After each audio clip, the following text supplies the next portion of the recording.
English translation 913th contact Thursday, July 3rd, 2025, 8:52 HRS. Greetings, Edward, my friend.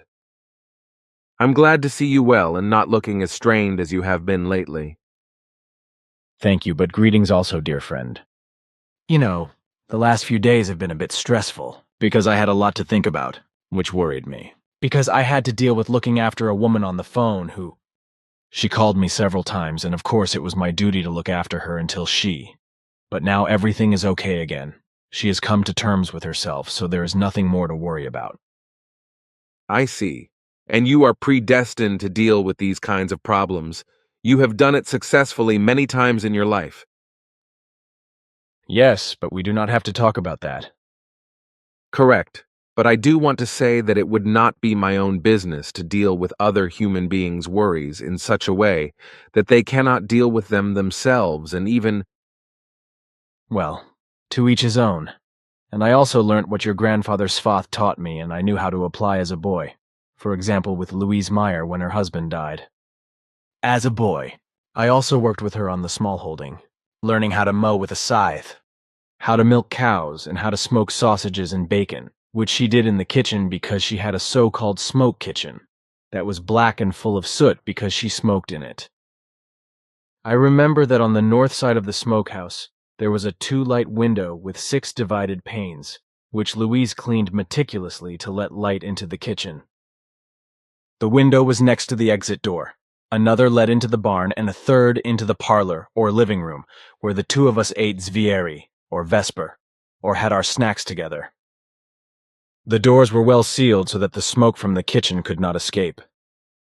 My grandfather made a few notes about that in his annals, as he also did that you. All right, I know what you were going to say. But that is not so important, because learning and being able to do all sorts of things has been inherent in me from boyhood, or should I say from babyhood, and I have also kept that up all my life. And everything I learnt I could always use at some point and somewhere, both here in Switzerland and in many countries around the world.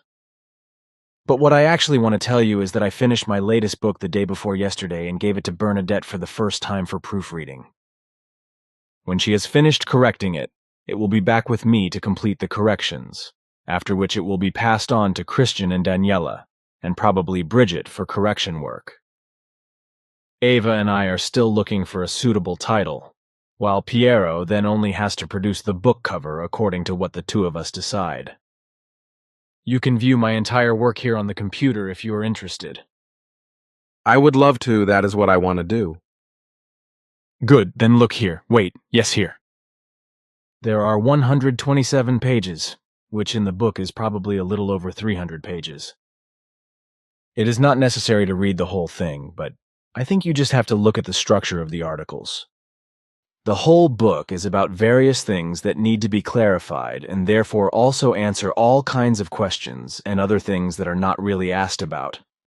But I think a few words should be said about them anyway. Thank you. Of course, I think the structure, as you say, is good.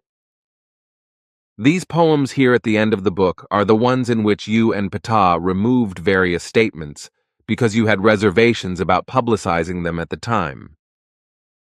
Yes, that was the case, because there were telephonic threats to which Ptah felt it would be better to leave such and such out.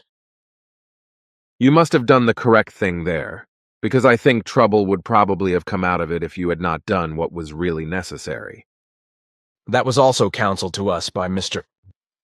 who had an important role in the government of Germany, and he then often visited Guido and complained to him, and me that the government of Germany was being mismanaged by neo-Nazis, and that those who did not belong to them had nothing to say, and had to remain silent or simply go along with it against their attitude. Which was also not correct. He recently told me excitedly over my secret phone that this was increasingly the case today, and that he knew exactly what was going on because, as he was no longer actively involved in the government himself, he had confidants in the SPD party who would tell him exactly what the individual members of the government were up to. He said that the major parties were only cowardly afraid of Russia and spreading hatred towards it, as was also happening in the EU dictatorship, and that they wanted to ban those important parties that were striving for peace with Russia, thus mendaciously accusing them of right-wing extremism.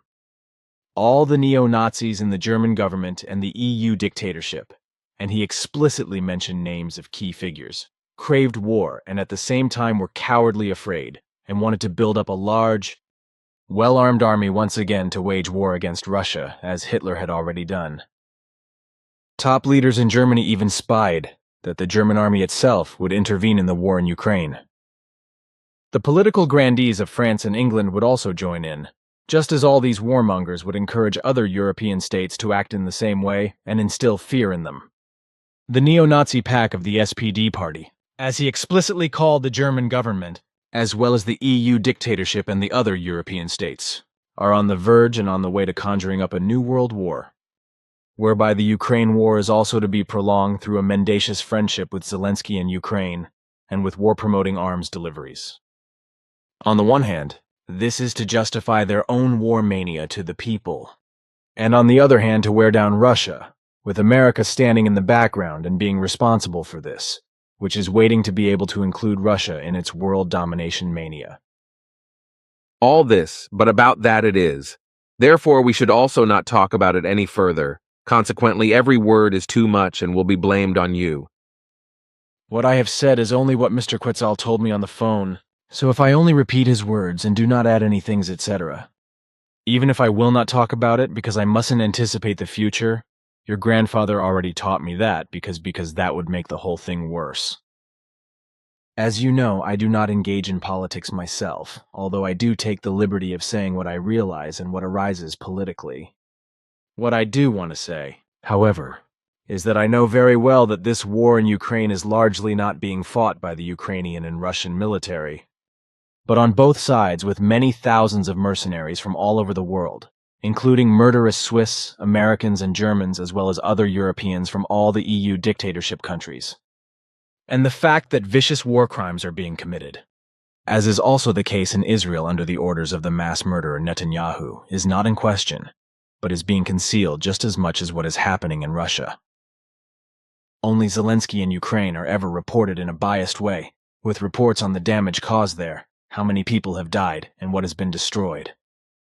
But what is happening in Russia by the equally murderous and destructive Ukrainian army, which in any case consists largely of unscrupulous foreign mercenaries and other murder enthusiasts from all over the world, is unjustifiably and biasedly kept completely silent. So there is no fair reporting on what is actually happening and what is happening, but only partisanship in favor of the arms beggar Zelensky, who is also getting outrageously rich, like dictator Trump in America. This, while the Ukraine war is America's fault, in particular, ex-President Biden and the rabble of his supporters who wanted to bring Ukraine into the NATO alliance by any means necessary, despite the promise of the USA, which mendaciously swore in the 1990s that there would never be an eastward expansion by the NATO murderous organization from defeated Germany. But a short time later, this lying and deceitful promise was broken, and eastern state after eastern state was taken over by NATO and Russia was increasingly constricted, whereby in April 1949 this murderous organization was decisively co-determined by the U.S. President Harry S. Truman. Wait a minute. My grandfather listed a few things in his annals in this regard, which I have read, that Truman's purpose at the time was not that, namely not the true purpose of a real defense alliance with a North Atlantic treaty, but to be able to realize America's hegemonic delusion in a sneaky, lying, and deceitful way as a result.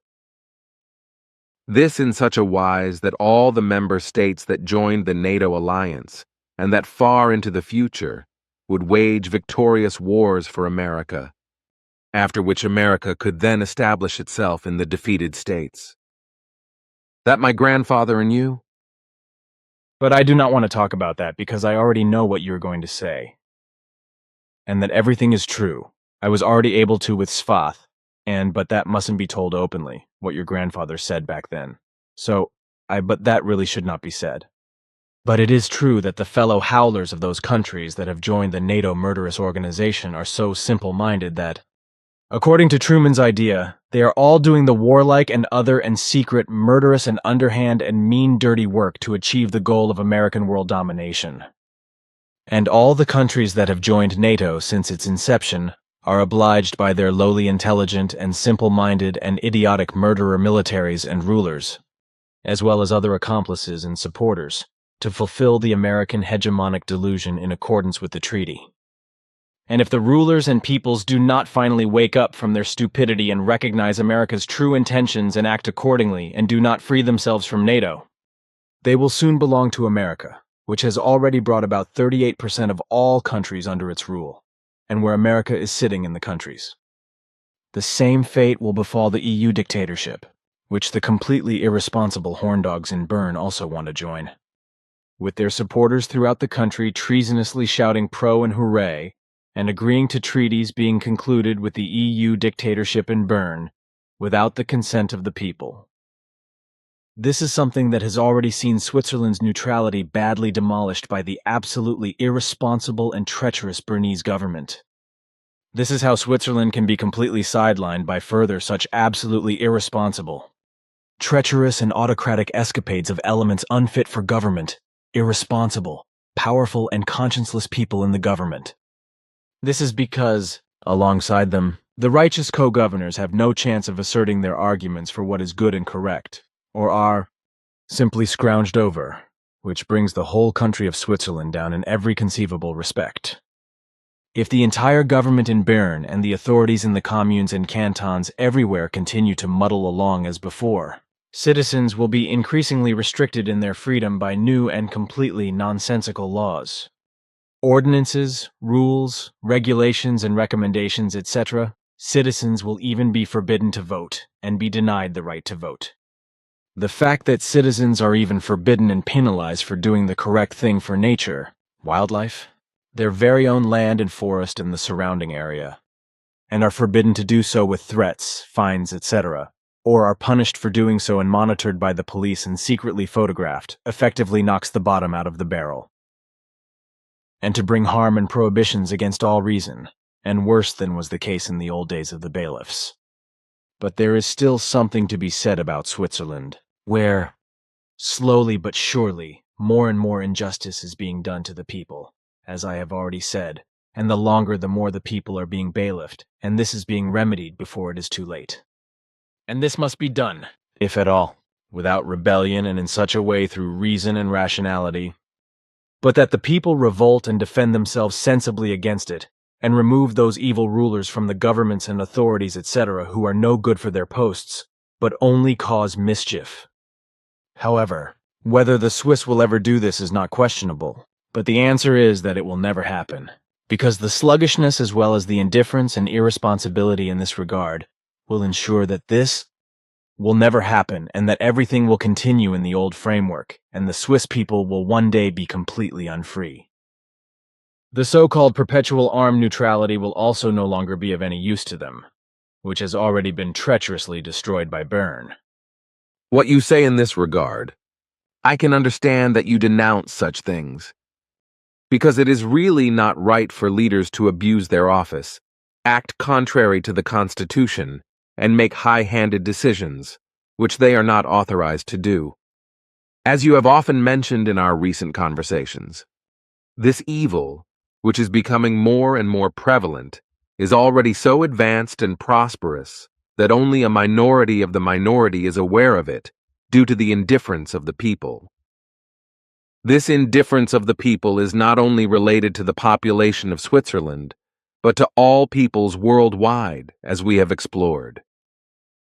It is also accompanied by an irresponsibility that has been manifesting itself for some time now in the form of a decline in reason and understanding. This is because the use of the life energy of creation has slackened, and Earth humans no longer endeavor to use it. I know that, because the human being who allows himself to be carried away by this, or who has never endeavored in his life to think for himself in order to make himself a true human being, development is hopeless with him. It happens to such a person without him knowing it himself that he believes himself to be the greatest in the universe. But this cannot be made understandable to such a human being, because he is too lowly intelligent and simple-minded, and therefore not thinking to realize this. And as I have told you many times recently, Artificial intelligence is now intervening in the lives of Earthlings, which means that they no longer need their own minds and reason, and are now relying solely on AI, and are becoming stupid faster and faster. And this has been the case for some time now, and it is spreading faster and faster, even to members of the authorities and governments and everywhere else. This can also be seen from the fact that many governments and sections of the population have been so stupid, lowly intelligent and simple-minded for years that they have become warmongering neo-Nazis, and are therefore supplying weapons to the equally warmongering Zelensky in Ukraine, just as they allow the mass murderer Netanyahu to continue killing through his army, and nothing is done against him. And also not against the dictator Trump, who wants to eat the world and destroy everything. But now back to Switzerland, which probably has a unique political structure. But this is only of any use if the people are treated fairly on the one hand and remain free on the other and are not prevented, penalized or distorted by the authorities and the government, or even by the national government through incredibly lowly intelligent laws, regulations and rules as well as ordinances, etc., with threats, fines and bans as well as the police, etc. The people who want to do the correct thing are prevented, punished or harassed by loudmouths who believe that their professional training has made them knowledgeable and understanding of the corresponding subject matter, even though they understand absolutely nothing about the subject matter that they are complaining about in accordance with the law, or also in accordance with regulations, because they are completely unaware of the given circumstances, are unable to recognize them, or are simply too lowly intelligent to understand them. These know-it-alls do not understand their complete inability to understand the necessary work required to produce and change, or the necessary innovations to avoid damage, and are also unable to consider and comprehend these intelligently. This is brashly enforced by them with loud-mouthedness, erroneous, bogus suggestions, or extremely stupid advice, as well as with court rants, threats, and even the involvement of the police, and punished with fines, for which what was done well and correctly is still penalized. So on the one hand, and on the other hand, it is more than just regrettable for Switzerland, but an effective disaster, if now and in the near and distant future the entire national government in Bern, as well as all cantonal governments and all municipal authorities, do not take immediate and urgent sovereign action to put Switzerland's internal laws, ordinances, and rules, etc., back in order and thus restore the freedom to which the people are entitled. On the one hand, how sovereign it is to also act in such a way that the Swiss government keeps itself free from any foreign powers, and accordingly forms and shapes everything independently, without membership of NATO or the EU dictatorship or any other connection to these or other similar organizations. And the fact that these organizations wield tremendous might, and that Switzerland would be left behind by them, is something that those in power and the majority of the people also apparently do not understand. The fact is that those who exercise power over the people in the office of the authorities, the government and the police, or who exercise such power in the family, in religions, sects, or in groups and associations, etc., do not understand that other human beings cannot understand or accept the injustice of the exercise of power, and that only a few find the courage to defend themselves against it with words or appropriate non-violent action and rights. What we were talking about earlier, that would really also not be wise if you were to openly explain what my grandfather, and because that would really be fatal and also very unwise. And what you are saying now should also be considered because there is a tendency to want to dominate, as we have seen for some time now, which is unacceptable and can no longer be tolerated, because the committee is also dealing with this and will discuss whether should therefore be taken into consideration. The corresponding necessary article to be included in the Articles of Association is already being drafted so that it can be included in the Articles of Association. I know that, it is. This has already been discussed several times, but nothing has changed. Of course, I also know that so I am not so stupid that I would not realize this and lead myself down the slippery slope, make up for it, and break all my bones in the process. I also have the possibility that I will only put dots if you dictate everything to me. But what I want to say is that the fact is, yes, as I saw for myself together with Bermunda about a year or so ago, What is going on in the war in Ukraine? The events, for example, when Ukrainian military shot up and murdered Ukrainian civilians, which was then meanly blamed on the Russians. And the fact that, while I am on the subject, Trump wants to let the absolutely irresponsible mass murderer and vicious war criminal and genocide perpetrator Netanyahu off the hook from the court in Israel and get away scot-free because he has been charged with corruption is the height of impudence and injustice, if this actually materializes. Just as if von der Leyen were to get off scot-free in the EU dictatorship when she is to be called to account before a committee as a result of blatant irregularities. But in principle, it is questionable whether anything will really be done about this power-hungry woman. Just as no action will be taken against the mass murderer and genocidist Netanyahu, because no crow pecks out the eyes of another crow. I am aware of that, and what you said regarding what you observed together with Bermunda, that was recorded by her on notes she made. But we should also not spend time on that, because any words would be useless, because nothing would be done by all those responsible. Unfortunately, that is the case, because people prefer to believe in a non-existent God and other nonsense instead of paying full and complete attention to reality and its truth. This is proven again by this letter here, which was sent to by someone from the Jehovah's Witnesses sect, the same sect to which Mrs. also belonged, who tried to shoot me through the office window in Hinwil. But the bullet whizzed past my right temple, ricocheted off a copper spiral, and tore a hole in the ceiling. Here read what the sectarian wrote to ensnare as believers for Jehovah's Witnesses to prevent such events from occurring. Then I want to read this, because I have never seen anything like it. This is, in my opinion, this is an impertinence, an animation as a result of fanaticism, whereby a human being is to be frightened and seduced and driven to a belief. You see, this is how Earth humans are maltreated by sectarians and made docile to sectarianism. And it does not matter whether it is the churches of Catholicism, Protestantism, or sects such as these, etc., that have emerged from them. In this respect, some of these sects are radical when it comes to getting away from them once someone has joined them as a member. But she accepted that, because she really wanted to apologize, but she could hardly believe that I had nothing of the sort in mind. Because what was the point? I would only have got the woman into hot water, which would not have been correct, because she had realized that her actions were wrong. And there was no damage, apart from the fact that the copper coil was damaged, and there was a hole in the ceiling that I was able to paste over again. What I would also like to say is that I have never been interested in publicizing things that have been done against me, because for me, even in my adolescence, it was something that was simply over. Once it had happened, it could no longer be undone.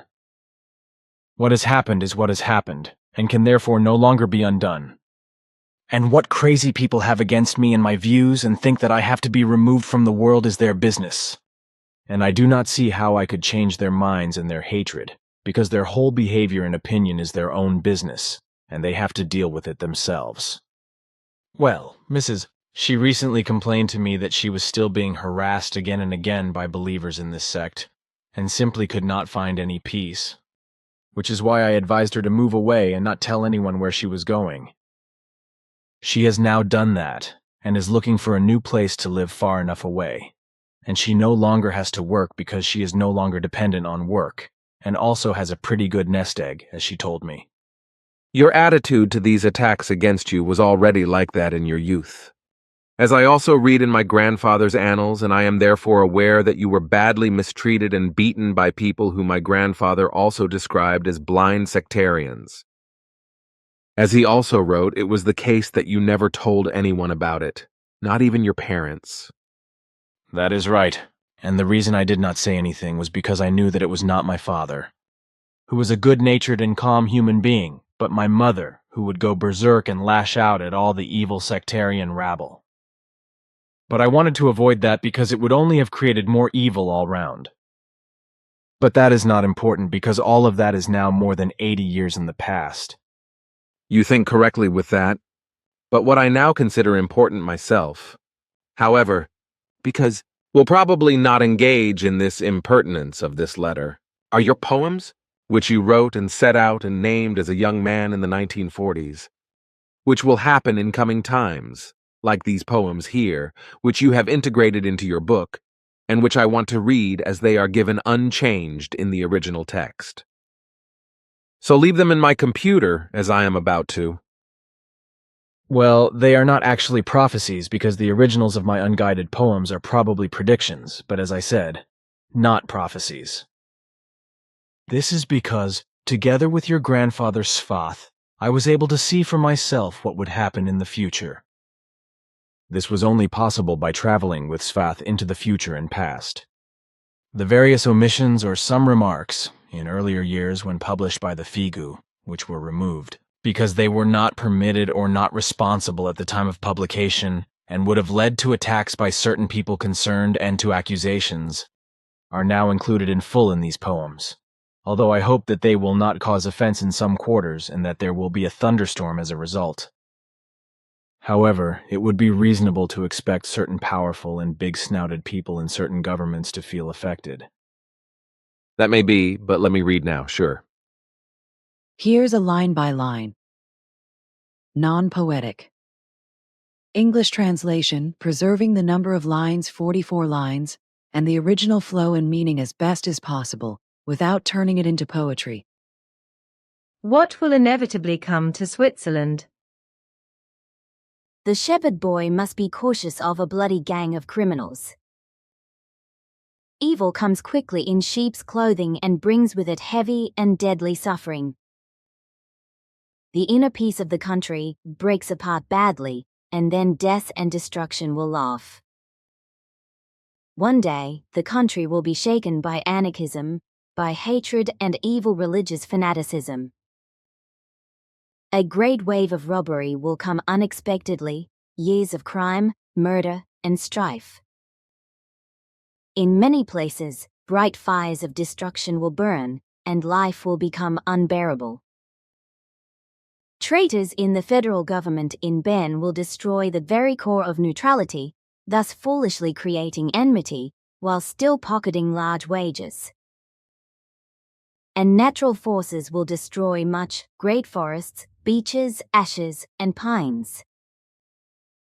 Much water will flow and often surge, and many people will hope for help in vain.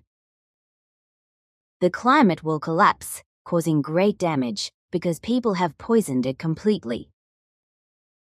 A village in the canton of Valais will be completely destroyed, as a rockslide buries it unexpectedly, for the climate collapse will bring warmth and remove the mountain stability.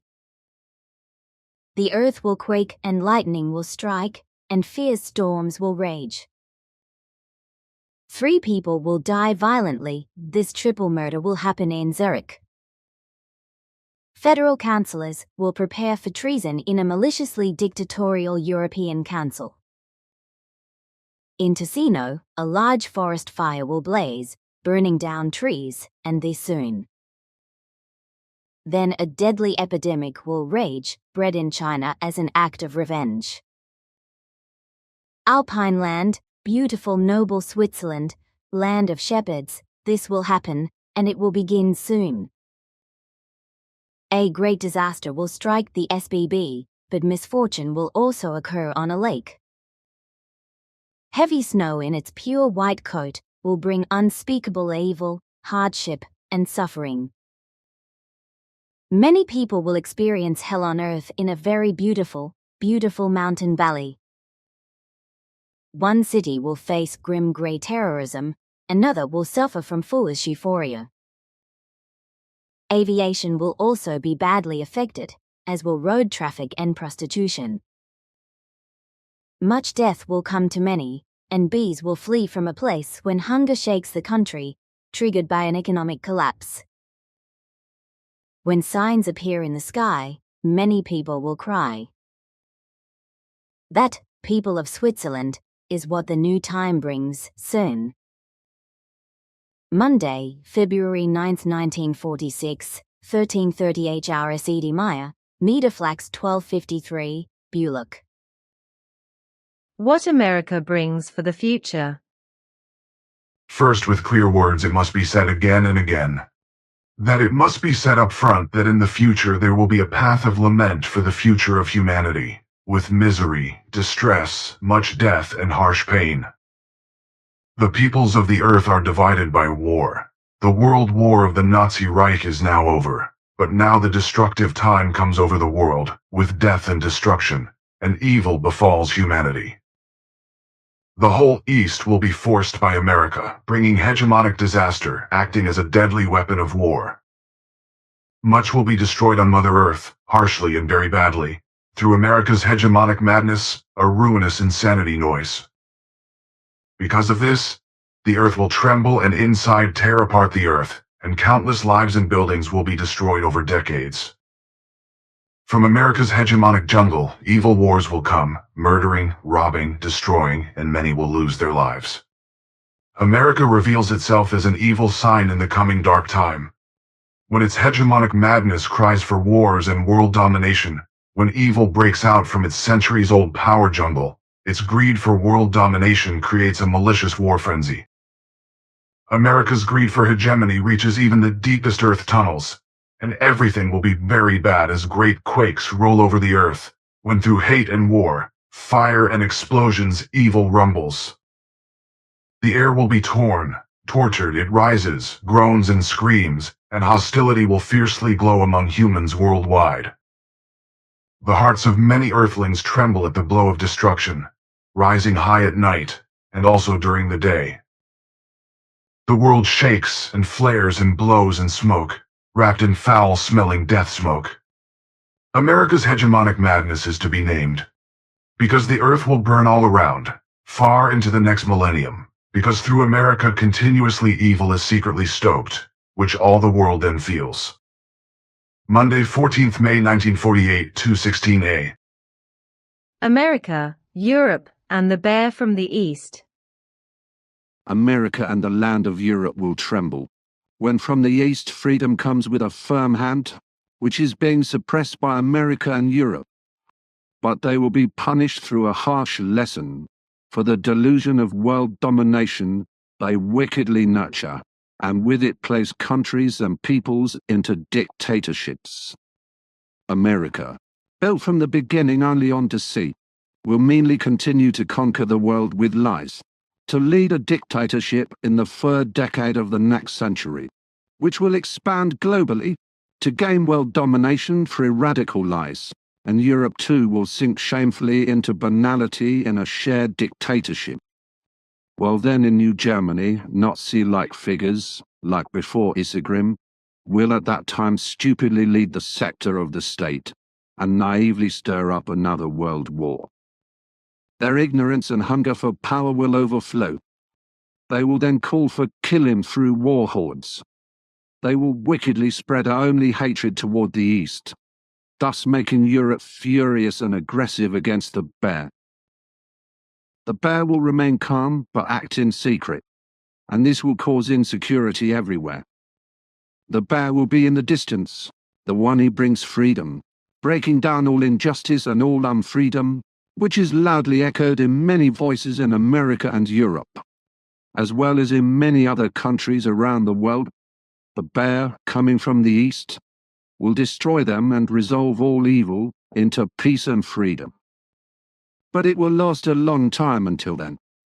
With lamenting, a time of tears will be carried out into the world, because malicious terror full of dictatorship, hatred, and war will deny peace and freedom their victory. And the wicked greed for world domination will tear the world apart, so that in many countries the screams of death will resound, because America and Europe spread unfreedom, striking down people with wars, hardship, and misery.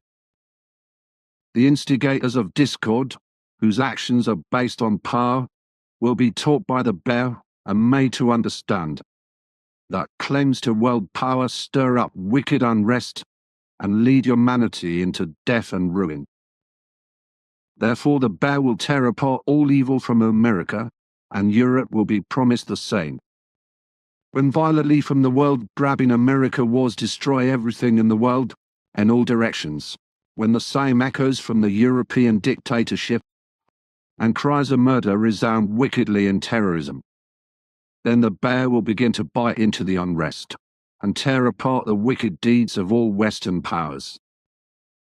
But all this will only happen in the distant future, as Sfath and I have seen in the far future. But it will come infallibly at the exact time when the West's greed for world power demands necessity. 7th of July 1949, Eddie Meyer, Niederflux 1253, Bulach ZH.M. South America. Now the grim and evil time has come upon the noble world as death and destruction rush swiftly across the earth. From the distant west, as well as from the distant east, it sweeps in as the final and deadly warning lesson. But also the land of Europe, with its far-reaching dictatorship, will in the future create unfreedom, coercion, and misery and destroy nature, for it will, power-hungry and Nazi-like, devour many states, so that their freedom will only be what is suitable to the dictatorship. In the future, the world, Mother Earth, will be shaken badly and wickedly, a mad work of Earth humans, their insane salvation of madness. Earthquakes will in the future violently tear apart the interior of the Earth, will kill many human lives, destroy buildings and homesteads. And when the giant warriors come from the deep Peruvian jungle, they will abduct women, even roll over villages and settlements. This will be the final sign of the extremely evil time to come, when the old Inca enemy then screams while murdering, howling, looting, breaking out from his centuries-old hiding place in the jungle, where he lives in leaf huts, as well as in a deep underground tunnel. In Peru, coming toward Tudela, the first great quake will roll, when deep within the earth all the fires and explosions rumble wickedly and tear apart the landscape, which rears up, groans and screams when volcanic fire will glow and rage far and wide across the world. The earth will tremble, quake in a wicked strike of annihilation, rearing up at any hour of the night, but also during the day. South America will tremble and blaze in strike and in smoke, enveloped in muffled roaring and vile grey death smoke. 16th March 1947, 20:04 hours, Eddie Meyer, Niederflux 1253, Bulach. Simyase Silver Star Center, Thursday, the 4th of March 1976, 3:16 hours. Before the following poem, I want to say that it was drafted in 1976, written and fully composed by me, Very, but only later reworked into a better poetic form, and everything was reinserted that had previously been removed for a planned publication because very serious threats had prevented the publication. Worldwide unpleasantness. It is America, Europe, the world with all its islands to name, then Japan, Arabia, China, India, and countries that burn. All will be shaken by droughts as well as earthquakes, so buildings, animals, and many human lives will be destroyed. But many earthquakes will also roll in the land of Turkestan, in Russia, Persia, Balkan states, Europe, and Afghanistan. No country will remain spared anymore on the Earth's globe. This prophecy now clearly and very distinctly proclaims. Tens of thousands of death cries will begin to scream. No ray of hope can anymore brighten the Earth world. Disease, plagues, wars, storms will rage all around, and then neither prayer, church singing, nor praising God helps. Drought as well as fire, disasters will fill the Earth world. Much life will wrap itself in death, misery, destruction, need. Hunger will break in over the whole Earth world, when from space a huge danger bellows close. Fires will race through countries and destroy forests. Many will kill those who in fear pray devout prayers. World waters will come rolling and drown much. Enormous storms will deadly plow around the world. Countries will sink in the deep floods of the seas. Countless lives will drown in the raging floods. Shipping and air travel will become makers of death. Seas, rivers, mountains will only harbor little life. Countless crimes, war and misfortune will rise. Murder and misery will plunge people into terror and suffering. These are the final signs of the evil coming time, which deadly due to the guilt of many people approaches. It is entirely the guilt of mankind alone, because he continues to prepare war, need, misery, and pain. Because he robs all earth treasures, metal and oil to gas, destroys all ores, all forests, all life down to the grass. Also all the crazy guilt of primitive atomic explosions with which noble cities were destroyed in Japan's land regions. From now on the earth will no longer come to true rest, because man has taken too much from her treasures, exploited her, severely burned and wickedly robbed, built madly with houses, dams and reservoirs. So her balance inside was strongly destroyed. Therefore, from now on, volcanic fire, as well as roaring earthquakes sound. Man, all these events came from confused deeds, from your delusion, greed for power and your confused rush. You alone bear guilt for all now coming destruction, which you invoked through a madness striving. But you, Earthman, have severely disturbed our natural course. Never listen to her voice and to her warnings. Joy, peace, freedom, love should have been created on Earth, but only wars, disputes, hatred, revenge could arise from it. You have cruelly mistreated all good-natured Earth nature, have caused Earth pain, misery, need and hellish torture. Man, for that you will have to pay terribly fearful in the future, when death, destruction, need and misery greet you, as the Earth's response which you have very wickedly desecrated, which you pledged to evil in greed for power and madness. In Guatemala you were given a very bad sign, was flooded full of rubble mountains and human corpses. But you just stupidly mocked this Earth world sign. Joyfully and grinning you continued the Earth plundering. And a very bad sign came in Udine, in the Boo country, where destruction advanced on you in Black Death garb. Millions of Earth people were brought to death by you. You made life and existence into evil misery, but yet you have not become much wiser from it all.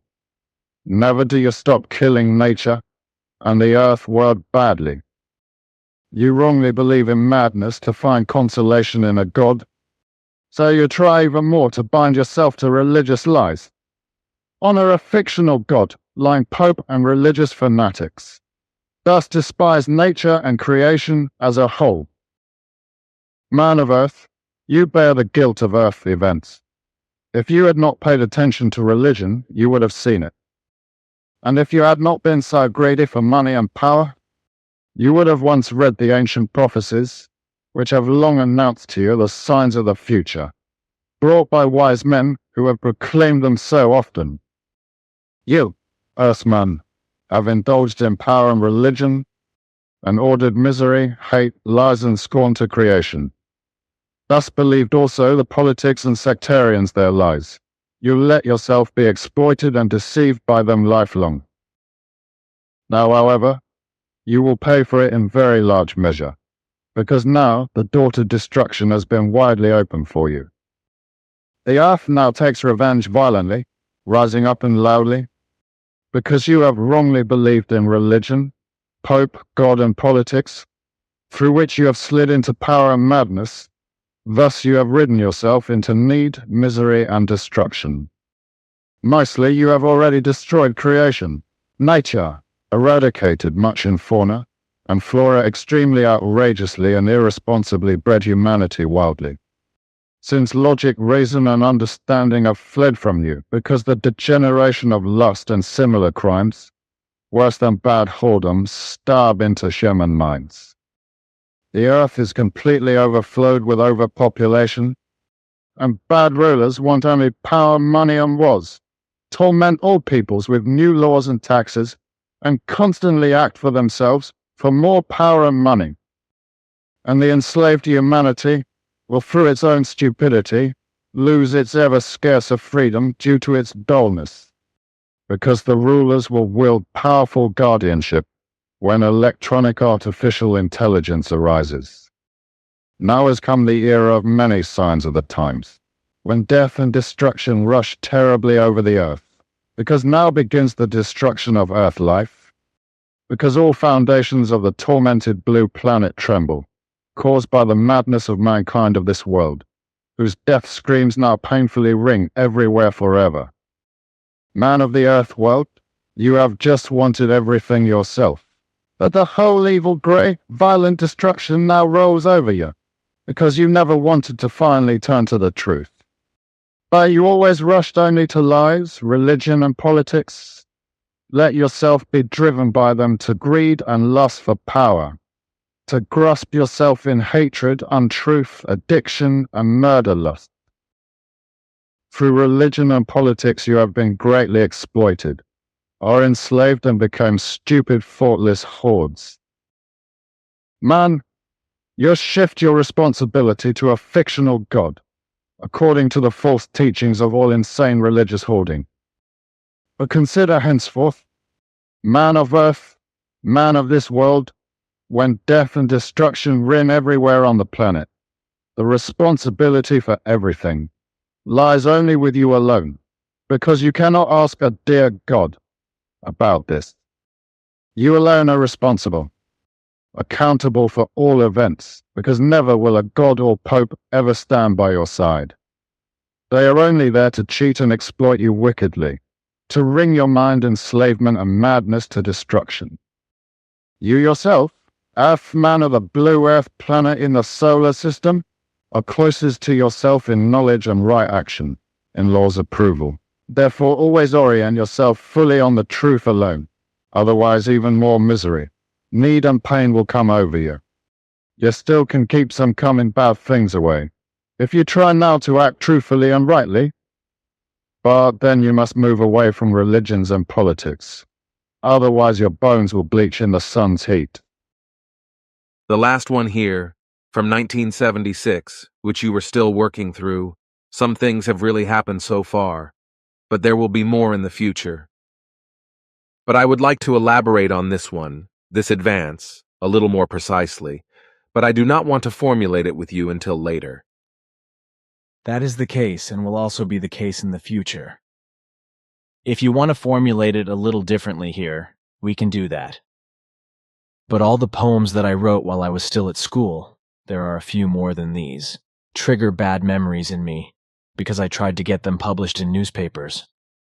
Unfortunately, I did not succeed, and the copies were also stolen from me at school, and at least the teacher Frey got hold of them, as well as various articles that Esther had stolen from my school desk and given to the teacher. All the poems were together, which I had been writing for years and which your grandfather Svath had photographed, so the sectarian and lout teacher had them all together. Again and again he caught me together with Horiton, because I could not just run off in the classroom. 3 times they caught me on the Voliburn, and once there were 4 more people from the sect who all beat me up miserably. And as you know, this sect tried to get rid of me all over the world, which has happened 27 times so far. You can count 7 more attempts on top of that because I do not know how many there were. I did not count them, but it came to what was thought in the process. I do not want to think about it, because it would not do any good, and besides, it was all a long time ago. However, the fact that human beings can be so fanatical about their faith, like the believers in the sect that some wanted to corner me even abroad in various countries, and are still trying to do so today, although I think that this supposition has indeed. I do not think we should talk any further about this topic. I received another quote from Occam today. All I can say is that it fully corresponds to what is effective. Quote of the day. Of course, the common people don't want war.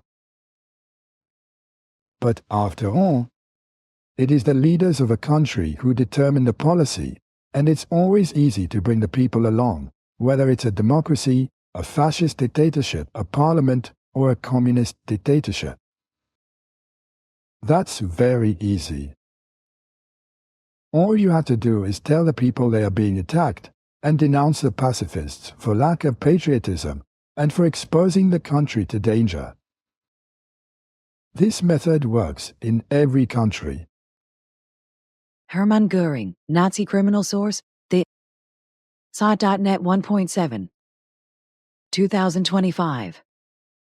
The truth is also that the people simply put up with everything their rulers do, regardless, and mindlessly accept everything those ineffectual and lazy elements of the government spout.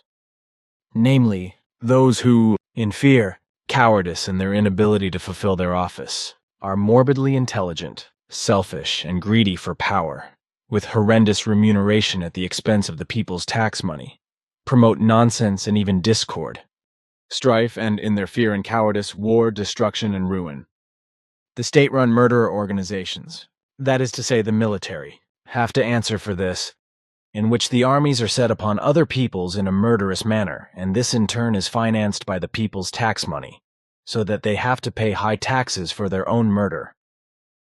But look here. Michael asked me about the 12 recommendations, for which I have interpreted the following, which I will read to you if you have the time to listen to me. I'm not in a hurry for time. Good, then hear what I have written, and for which perhaps this and that is required to complete it. But first listen to this, for which I think that it is necessary in and of itself to explain everything in more detail than is done, superficially by those worldwide experts, of religions and sects, etc.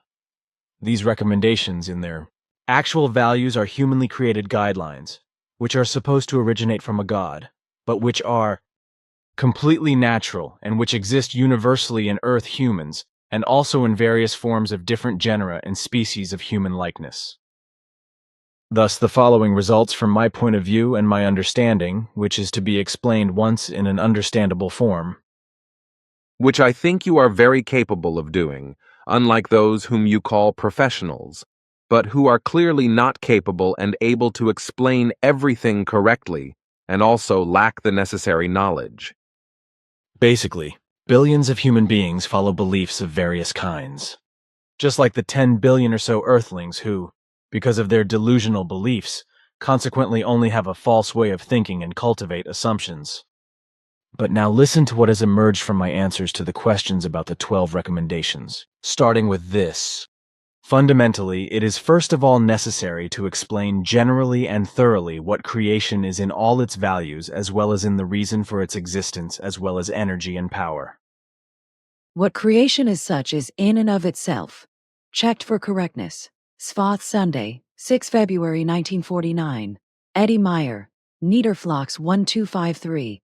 Bullock expanded by authoritative important statements on 5 July 2025. Creation is not a religiously conceived imaginary God, not a being of any kind, that tells or instructs human beings what to do or not to do, because it is human beings themselves, like every other life form, who decide, determine and decide, and act on their own actions. The creation itself is neither a great nor a small being that would somehow be human.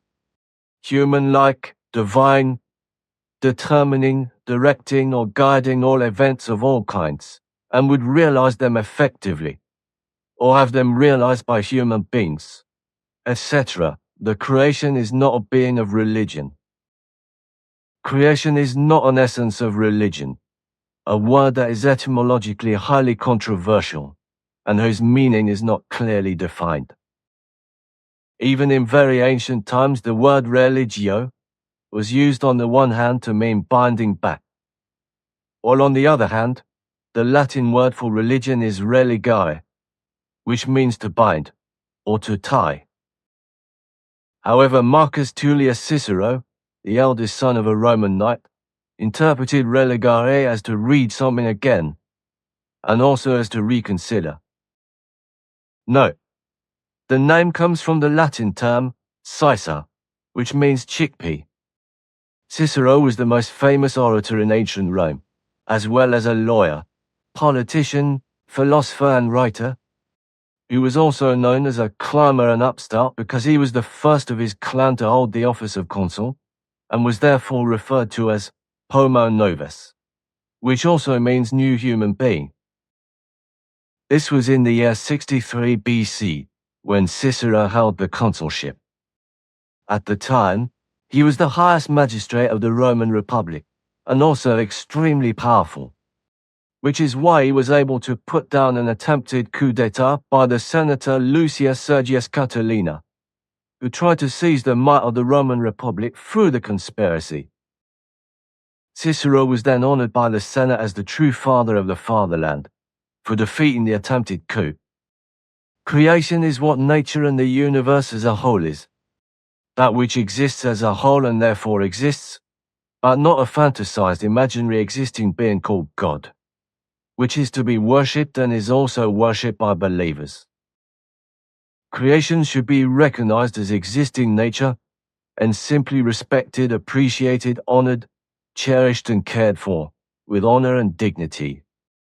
But it is not that which is erroneously called God by delusional believers, and is worshipped and idolized as such a fantasy figure, who is adored, fanatically worshipped and reverently idolized by delusional believers as the Son of God, as a result of blind fanatical believers, with lying and terrible fraudulent claims.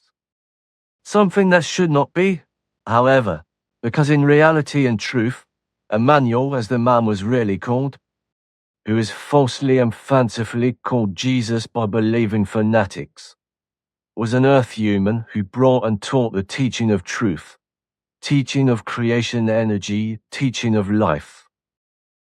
He also taught that there is neither a God in heaven, nor a God, God Creator, or God the Father. And he taught that only human beings have the audacity to exalt themselves as God or gods. Just as only morbidly megalomaniac, power-hungry and insane human beings can set themselves up as rulers and other power-hungry people over nations. Many allow themselves to be celebrated and slavishly worshipped as gods, by the massively misguided and oppressed. Although in truth and reality, the worshipped human beings are of zero value as truthful human beings, but are extremely mendacious, deceitful and depraved elements. Let it be repeated once again, the creation is nature as a whole. The entire universe and therefore everything that exists in the entire universe, but not an imaginary and therefore non-existent being that is to be worshipped. Creation, as existing nature, should simply be respected, appreciated, honored, cherished, and cared for with honor and dignity. However, it is not what delusional believers in religions and sects, etc., erroneously call God and worship as such a fantasy figure. This, as in so-called Christianity, for example, where a human being called Jesus Christ is idolized and sanctified as the alleged Son of God, who, as a result of blindly fanatical and deluded believers with evil lying and bad fraudulent claims, is worshipped and reverently adored as the Son of God by many morbidly delusional believers. Something that should never be, however, because in reality and truth, Emmanuel, as the man was really called, who is falsely and fancifully called Jesus by fanatics of faith, was a normal human being on earth, who brought and taught the teaching of truth, teaching of creation energy, teaching of life. He also taught that there is neither a God in heaven, nor a God, God Creator, or God Father of earth.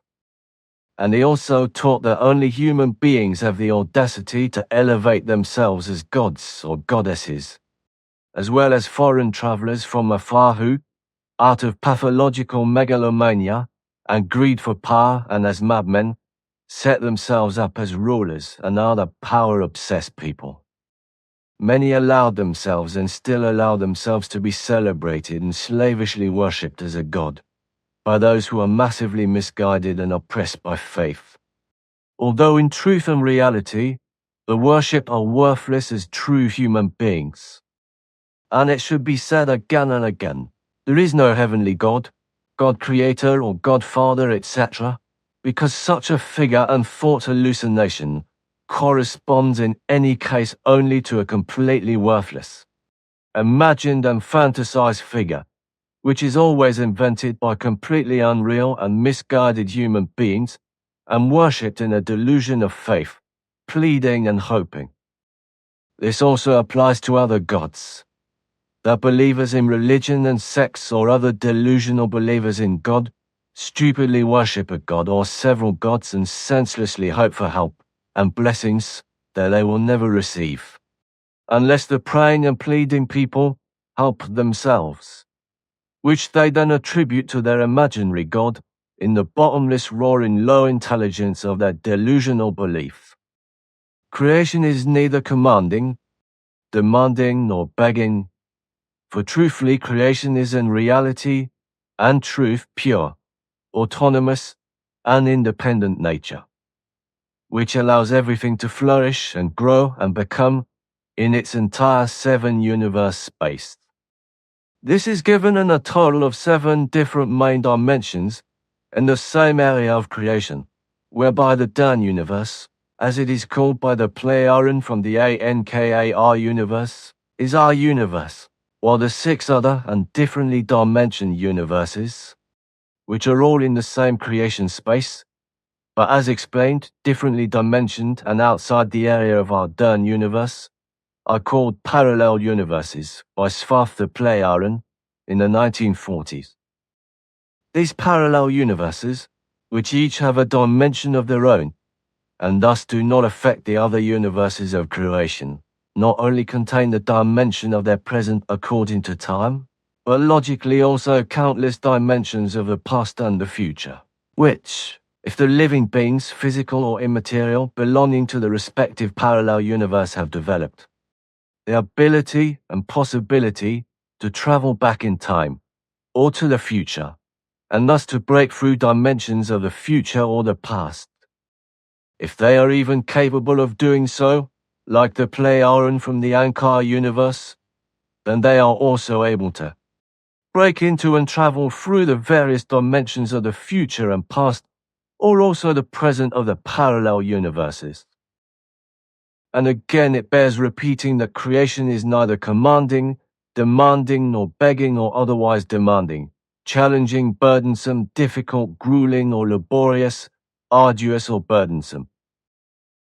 Truthfully, it is in reality and truth comprehensively given in its existence, in all its 7 different main dimensions, in the same space, in the same direction, but separated by 7 different dimensions. The 6 other universes outside our Dern universe have been described by Svarth as parallel universes, from which it is possible to cross over from one parallel universe to another through rare natural or artificially created passage gates, insofar as life forms are technically able to do so. However, these parallel universes belong entirely to the 7-fold creation space realm, while further or other, and thus absolutely foreign, universes of other creations, that is to say, those that are not parallel universes of the creation space realm, can be broken through. If any life forms are capable of this, then they belong to another creation that has nothing to do with and is not connected to the one that is our creation. Through natural or artificially created passages, it is therefore possible to cross over into the parallel universes. Each universe is always divided into 7 energy belts, of which the middle belt in each universe is the honeycomb-shaped cosmos or material belt. The cosmos is completely renewed every 49 billion years by a strong invisible gravitational energy, which ensures that the cosmos and the material belt are held together.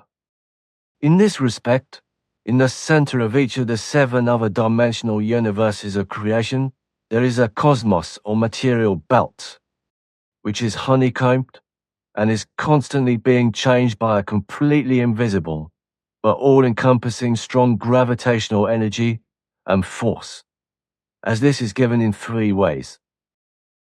Firstly, in the wise way mentioned, whereby the cosmos or material belt is held together by the completely invisible gravitational energy, which is present throughout the cosmos.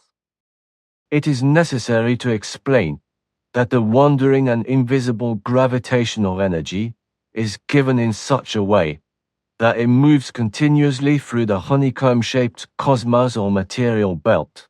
How invisible gravitational energy holes are created in the star systems and galaxies, and also in space. How these huge invisible gravitational energy wanderers cause gigantic changes in the Milky Way and solar systems, etc., through their immense energies and forces, as well as through comets, meteors and asteroids, etc., which ultimately cause changes.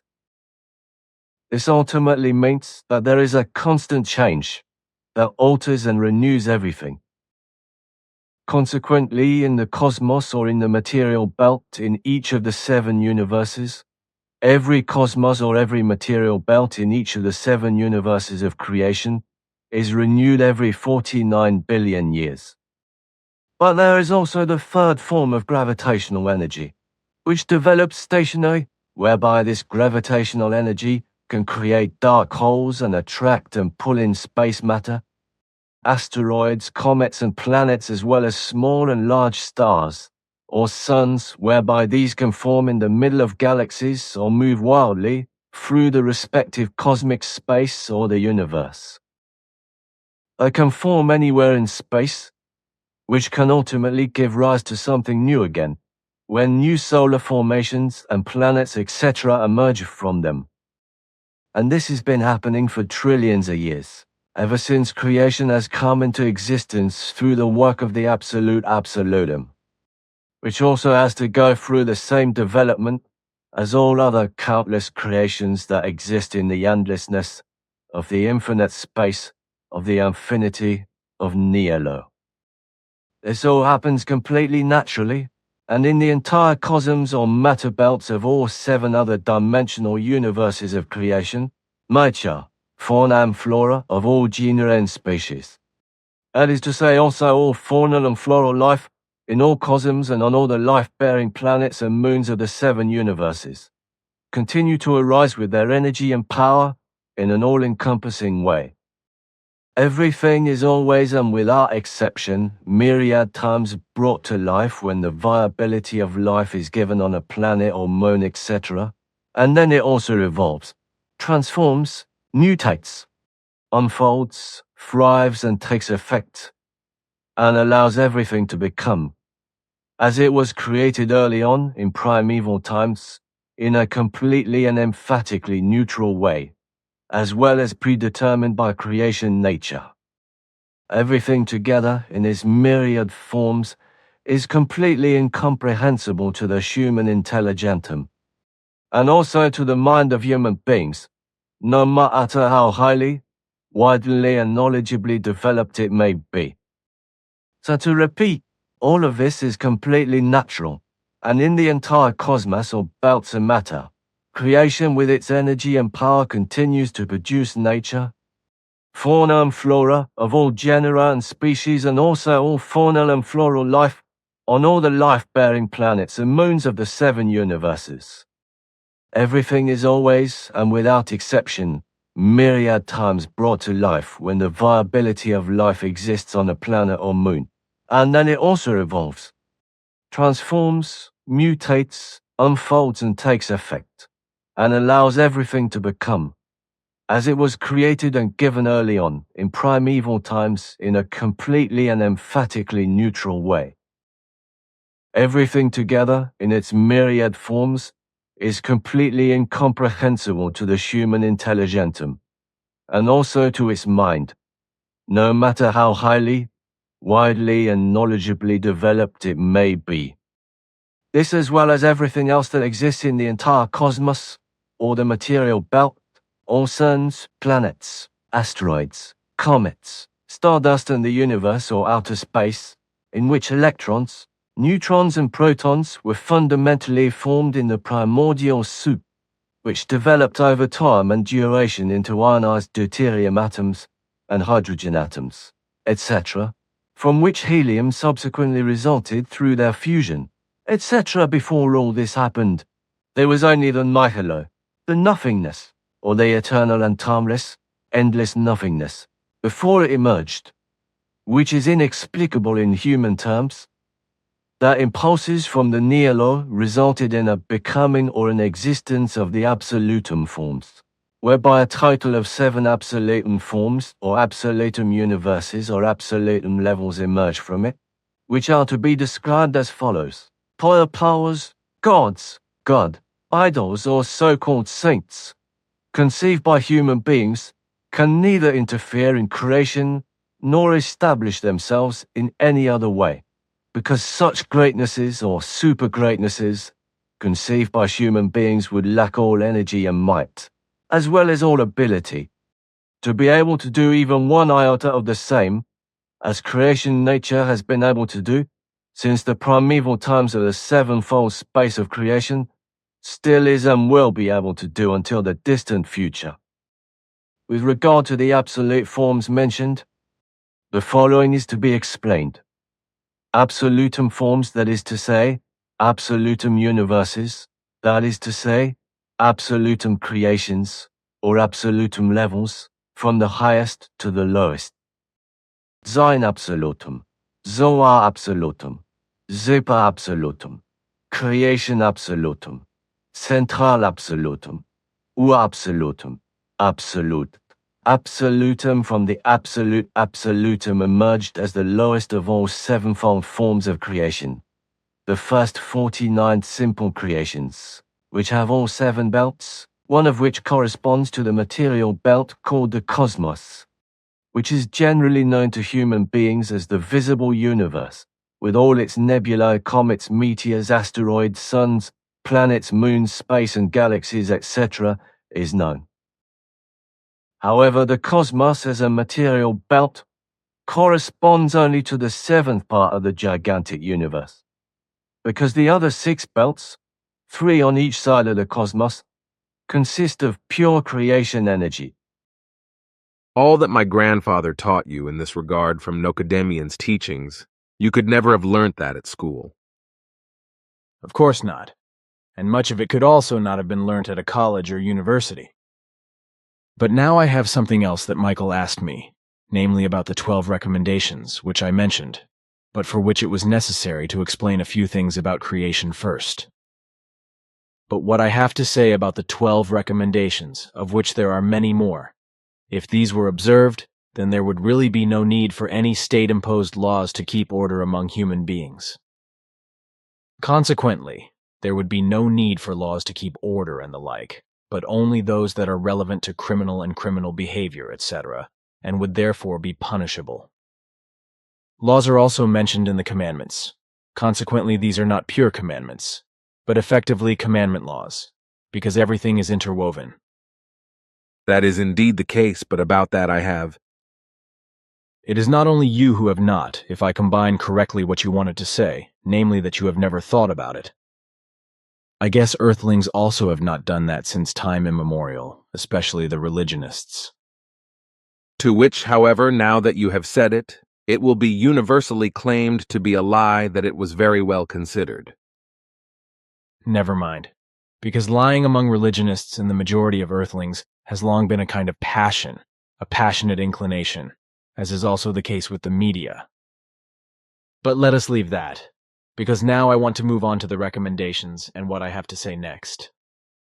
Questions about the 12 recommendations.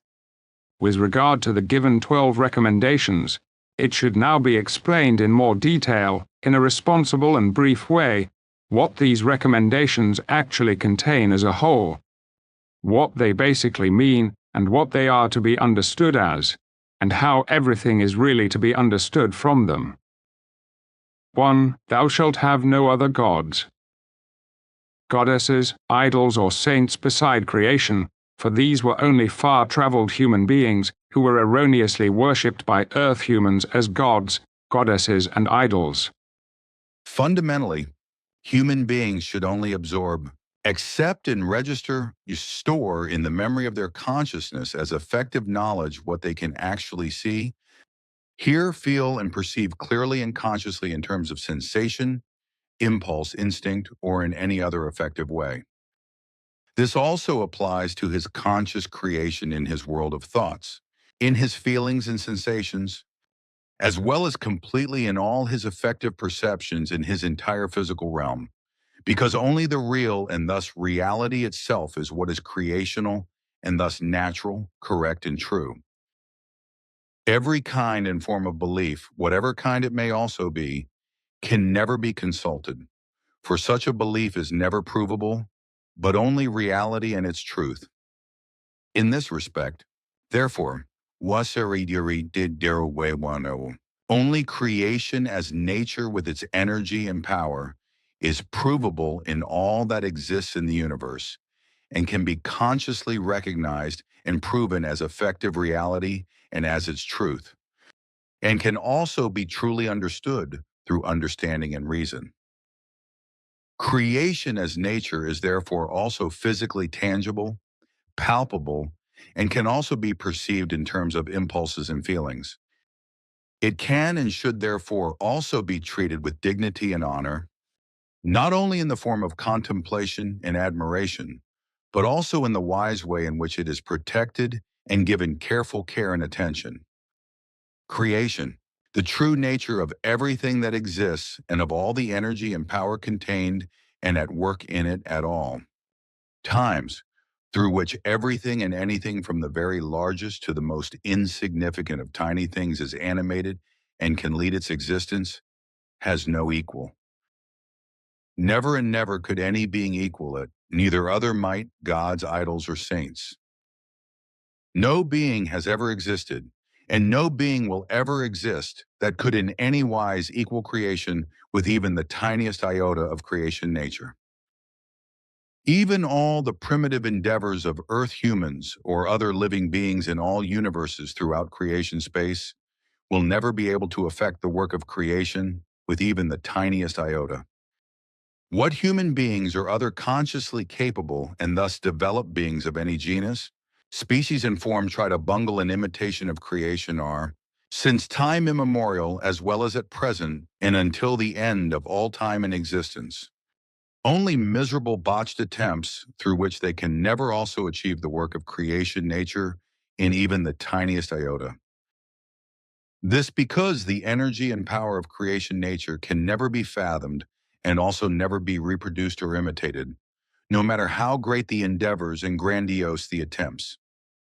Therefore, no human beings or higher beings should appear and megalomaniacally seek to elevate themselves above creation nature, for they will never also reach the absolute natural energy and power, as well as its work, even in Jodasize. And since human beings or other beings are not capable of this either, human beings should not have or tolerate any fantasized might. A god or gods, idols, and saints, etc., next to creation, for these fantasy beings invented by human beings are in no wise what they are imagined to be and are devoid of energy, power, and nonsense. It is creation alone, with its energy and power, that animates everything and everyone, all matter, all fauna and flora, everything visible and invisible, everything tangible and intangible, everything visible, invisible, audible, inaudible, but also everything that is physically tangible and intangible, as well as everything that is sentient and insentient. Creation is the existence of everything that exists, from the smallest and tiniest to the mightiest and most powerful. And it is called creation nature because everything and everything has always emerged from it. Because everything and everything emerges from it, and everything will also emerge from it, exist and be animated by its energy and power in the future. It alone embodies, to put it mildly and simply, as nature all that exists in its sevenfold and different dimension, as well as gigantic and immeasurable universe realms, as the nature of all things and the existence of all that exists. Apart from creation as such, there is neither energy and power nor anything else that would be equal to it, neither by human beings nor by might conceived through their imagination, reverie, or illusions, nor by any conceived God, nor gods, Demornen, idols or saints, who would also only have the tininess of zero energy and power in the slightest wise, would be able to work in the same way, which only creation as such, with its energy and power, can bring into being and bring about what it alone is predestined to do. In this wise, it is of an all-universal uniform nature. Consequently, there is no second in its entire sevenfold space, also no third or fourth. For in the sevenfold space of creation, there is no nuance of difference in the nature of creation. There is only a difference in the way that, in one area of a world, the fauna and flora and matter thrive and flourish in their own way. But in another area, the plants thrive and flourish in their own way. Just as from one area to another, the life forms, depending on their genus and species, and therefore the fauna and flora as well as the matter, are different and therefore fundamentally different. Thus, the nature of creation remains universally the same and unchangeable throughout the entire space of all 7 universes in all dimensions of creation. 2. The human being shall hold creation in honor and dignity, neither abusing nor harming it, nor desecrating nor disrespecting it. Creation is nature and the existence of everything and everyone that exists as a whole in the manifold universal space. The whole has no sense of a religion and is therefore not orientated towards any belief, but towards the comprehensive existence of nature and its entire fauna and flora, and also towards the entire universe and the space dust, including all the tiniest forms of life existing in it, such as its material belt, or the cosmos with all solar stars, asteroids, gases, comets, meteors, nebulae, and planets. This entirety is not to be touched in the sense that it is neither abused nor harmed, and also never desecrated, but respected and treated as good. Everything in creation should also be kept pure and clean at all times, effectively honest and truly in honor and dignity. 3. The human being should reflect on creation every day and observe its existence and activity as if it were a holiday and refrain from anything negative in gratitude for his ability to exist in and through it. The human being should control his actions, speech, behavior, and deeds every day, and shape everything and everything correctly, and make it honorable, sublime, and dignified, so that it appears solemn. The human being should keep everything and every one of his thoughts, feelings, emotions, and actions pure every day, and also lead his life in a truly honest and free, controlling manner, thereby shaping it into a living holiday.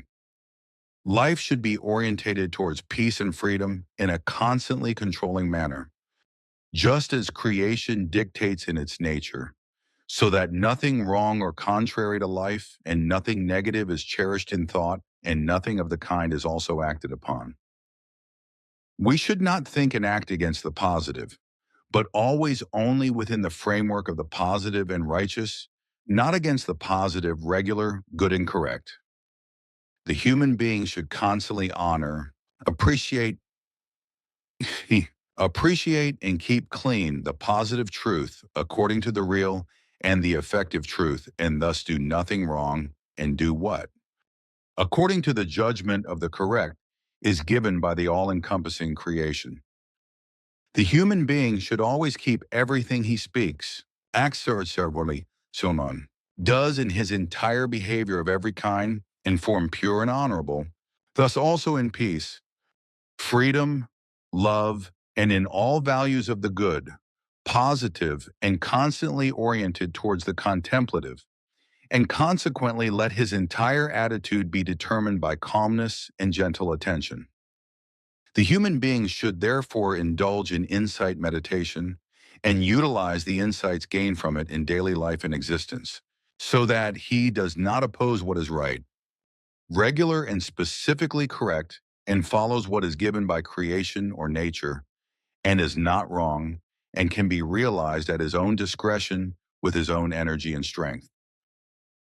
The human being should not break the covenant of communion with creation, which is an inseparable bond of duty and right between it and human beings.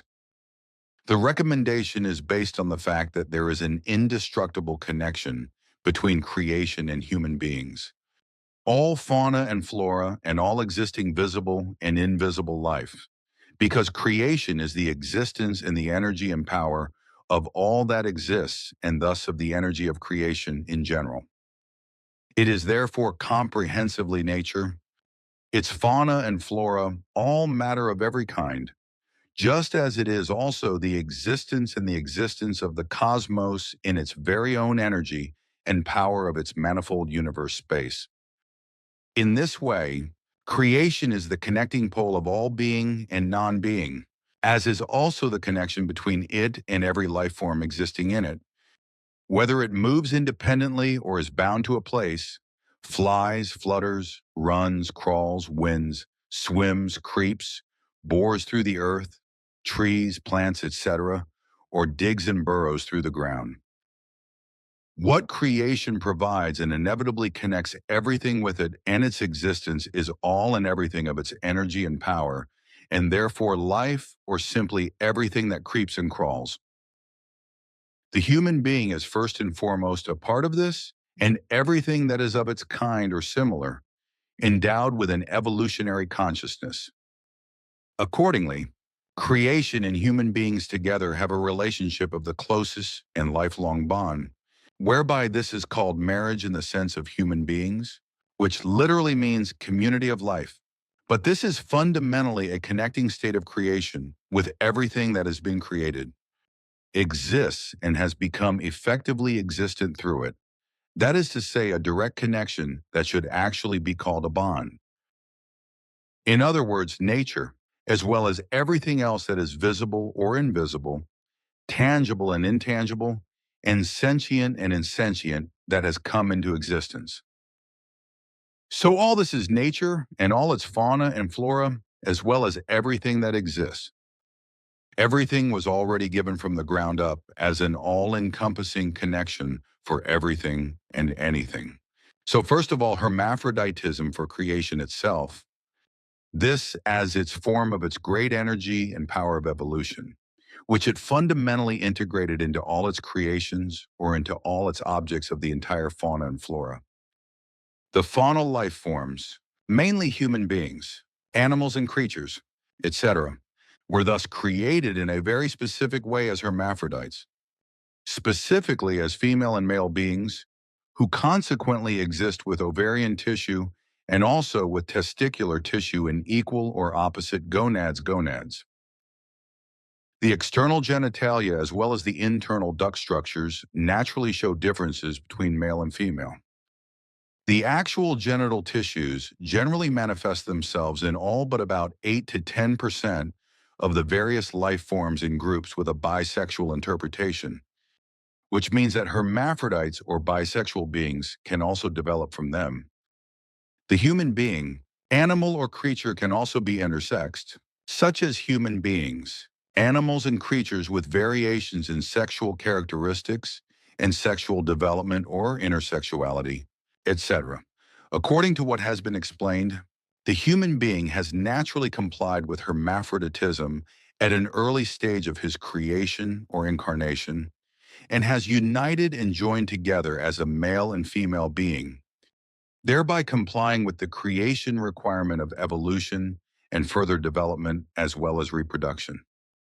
So he has consummated a marriage, which is a hermaphroditically predetermined union between a woman and a man, which was made by human beings into what is nowadays usually legally recognized as a marriage between two sexually different persons, that is to say, between a man and a woman, but which can also be possible, for example, between two homosexual men or lesbian women. Being connected in this way is a natural right that is not only reserved for human beings, but also for all fauna and flora, and therefore all animals and creatures, as well as all life forms in general. The law of creation given by natural law should not be broken or disregarded. This should be justified and recognized for human beings. Social law and against all false and forbidding religious teachings in this regard, Also, when it is usually religiously, officially, and ritually or legally regulated and takes place with ceremonies.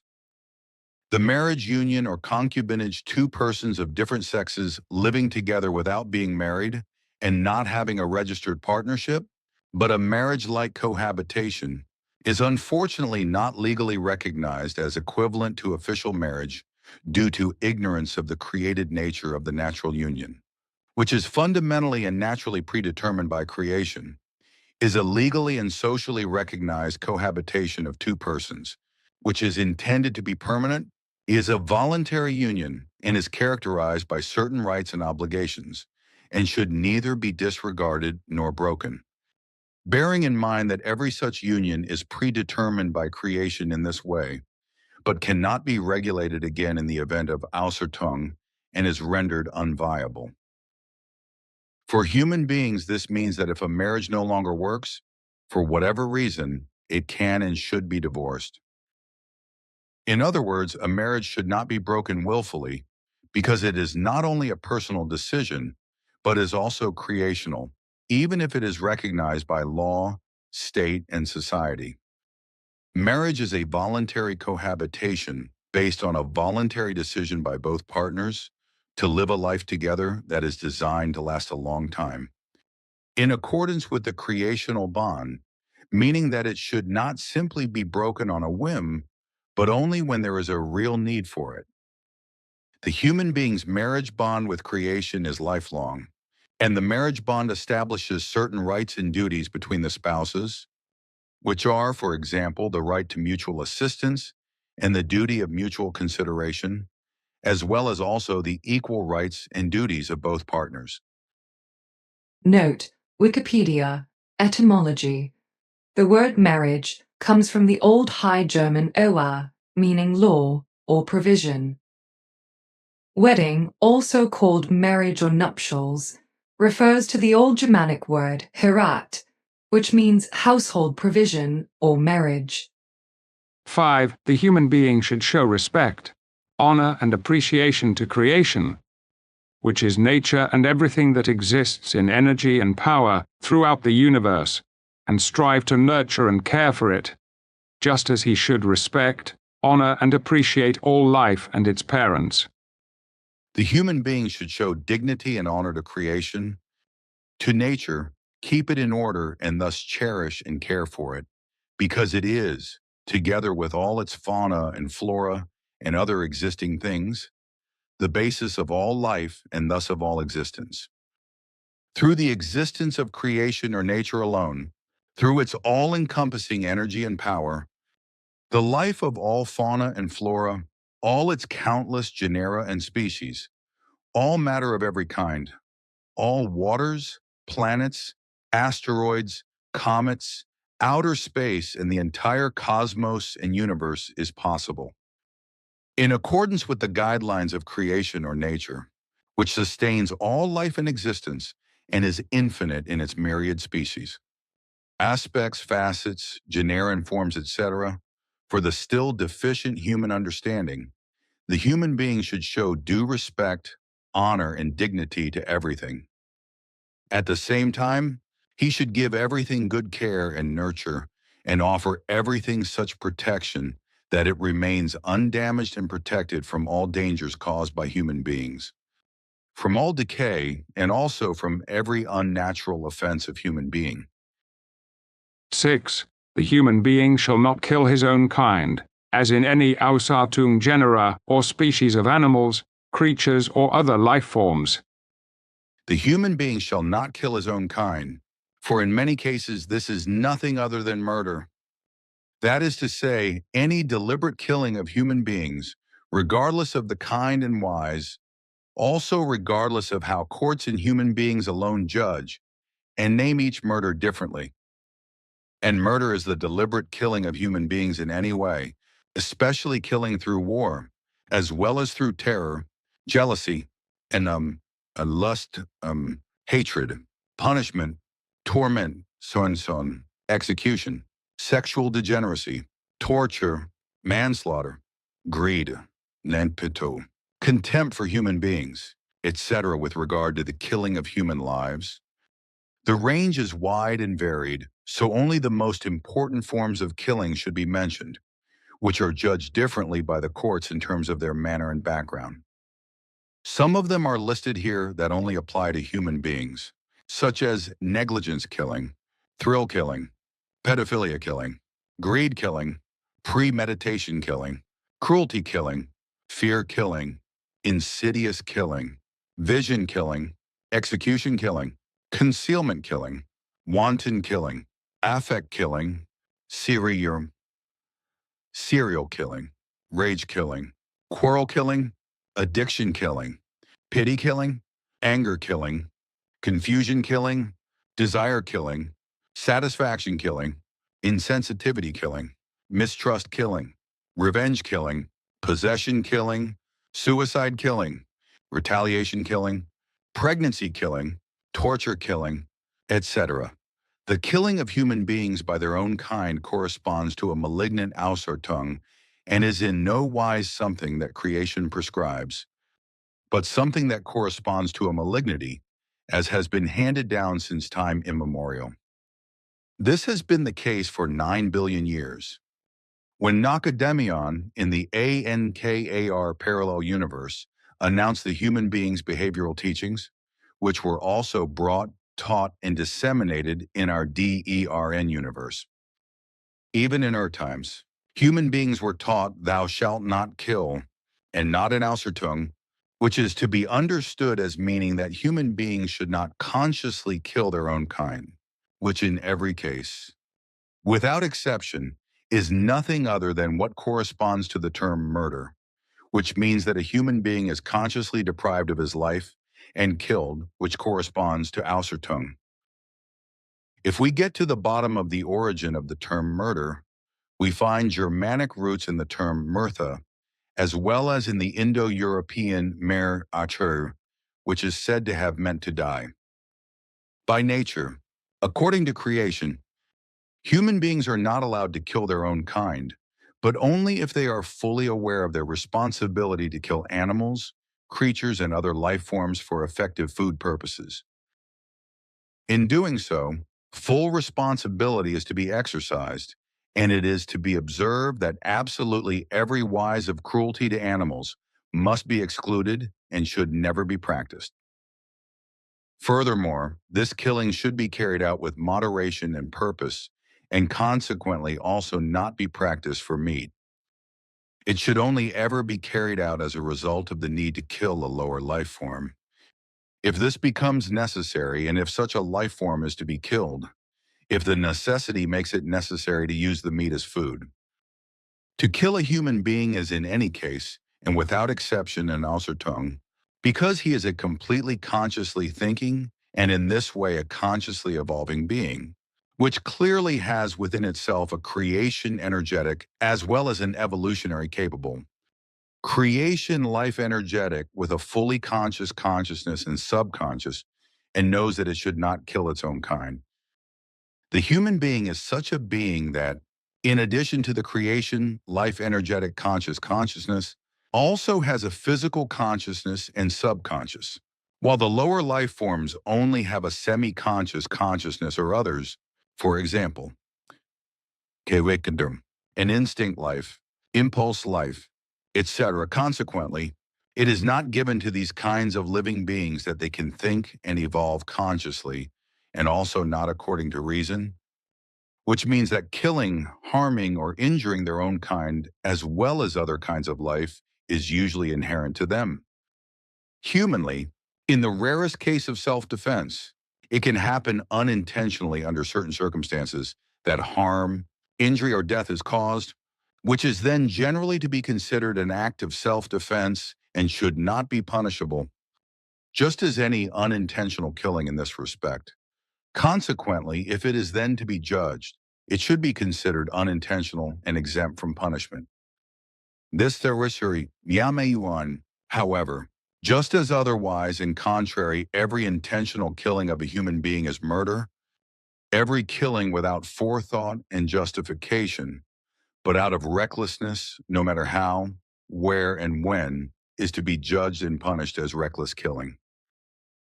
7. The human being shall not rob or take away any property without authorization, shall not steal, shall not expropriate, and shall not enrich himself by thievery. The human being shall not deprive another human being or any other third party of anything by robbery, theft, violence, murder, fraud, deception, or lies, etc. This applies to anything and everything. This applies to anything and everything that is the property of others, including their personal and material possessions, money and valuables. That is to say, jewelry and the like, or anything that is in the care and custody of a person. This therefore applies to everything that concerns the property of other persons, whether this is private property or whether it is in the custody of a person, bank, group, community, association, or society. However, it is not enough for robbery and expropriation to refer only to material values, for it is just as reprehensible and unjust to rob an animal, bird, dog, lizard, rabbit, chicken, goose, or any other living creature of any species or kind. Equally, it also includes the theft of human beings, for whatever purpose, be it for prostitution, slavery, or kidnapping for the extortion of money or goods, etc. Robbery is also carried out in such a way that the planet's resources are not plundered excessively for the sake of profit, thereby destroying its inner joints. But if this is done, it will have unpleasant and evil consequences and effects that not only jeopardize all life on the planet, but even its existence. And this is something that is denied by the scientists in charge, because in their low intelligence, they either do not know this or are hiding it as a result of money grubbing. All predation is also not right in the sense that Earth humans are destroying everything as a result of overpopulation and its excessive needs and the negative machinations resulting from this. This applies to nature and also to the wild animal world as well as the other living world of all species of fauna and flora, and that it robs them of their habitat. The human being is doing this by increasingly constricting the habitat and disfiguring and obstructing it with houses, factories, sports grounds, railway lines, motorways, other roads, and many other things. This is just as water bodies, rivers, lakes, streams, rivulets of all kinds and seas should not be robbed of their normal space, because this is also the space for all aquatic life, which loses its habitat through the robbery of water, which is also poisoned by human beings and filled with rubbish, whereby slowly but surely the aquatic life forms of all genera and species are dying out, as is also happening in the forests, mountains, meadows and pastures, and in the soil. 8. The human being shall not deceive and lie against the effective reality and truth of creation and all life existing through its energy and power, of every genus and species, of every matter and otherwise. And species, all matter and everything else visible and invisible in the entire universe. The human being should always think, speak, and act according to reality and truth. Consequently, he should also never think or speak unreal things, just as he should only act correctly, so that he does not thereby cause any harm, suffering, misery, enmity, strife, murder, destruction, or other misfortune of any kind, or even war. Throughout Birarwash's, reality should always be seen and its truth recognized. And this should also be represented as knowledge and defended in a peaceful manner, as well as spread openly and honestly to the outside world in order to set an example so that other human beings can also benefit from it and learn to find reality in its truth.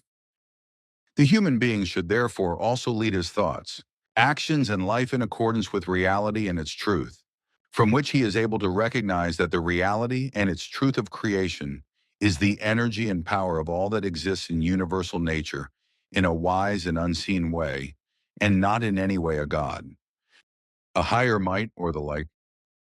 The reality and its truth about creation and its energy and power, as well as all life of every kind and wise, that arises and comes forth through it should be represented and not be fraudulently and mendaciously slandered by deceit and lies, or by a belief that is in any case absolutely unprovable, and by illusions and fantasies. Only reality and its truth should ever be represented, for they belong together eternally because they are inseparable and also signify true life. And accordingly, earth humans and everything that belongs to the human-like or human-like should also act in thought and deed in such a way as is effectively correct and must be. Consequently, reality and its truth, and thus creation, should not be abused or attempted to be altered in any wise, etc., for anything directed against it never brings success, but only damage and devolution. Consequently, only that which is natural or creational can bring success and be evolutionary, while everything and anything that is directed against and creates the natural or creational only brings death, destruction, and ruin. Note comparison. Nuclear fission equals atomic bombs dropped on Hiroshima and Nagasaki, with hundreds of thousands of human beings dead, in addition to the enormous destruction and atomic radiation, etc. Such things were not intended by creation, and only find a complete Ausartung through human beings. The human being should not and never change and abuse the good, all-encompassing peacefulness of creation, because every abuse or attempt at change that the human being undertakes against creation, that is to say, against the all-encompassing nature and its energy and power, brings some kind of Ausartung and damage, which should actually have been known from time immemorial. Nevertheless, he acts contrary to all knowledge, understanding, and reason, for which not only he, but also the planet, nature and its waters, forests, mountains, meadows, marshes, and floodplains, etc., as well as the entire fauna and flora, suffer immeasurable damage and often fall victim to extinction.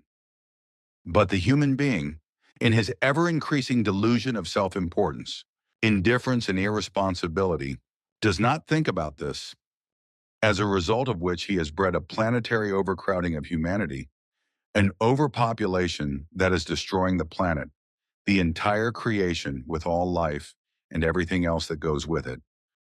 He has sunk so low in his understanding and reason that he is no longer able to realize reality and its truth. Consequently, he destroys all the foundations of life, and in his low intelligence and simple-mindedness does not realize that he fundamentally violates every order of creation and violently calls into question any continuation of any form of life on planet Earth and its very existence. 9. The human being should always remain with reality and its truth. Consequently, he should not speak untruth and not conjure up evil, disaster, misunderstanding, and wrong action, death and destruction through lies.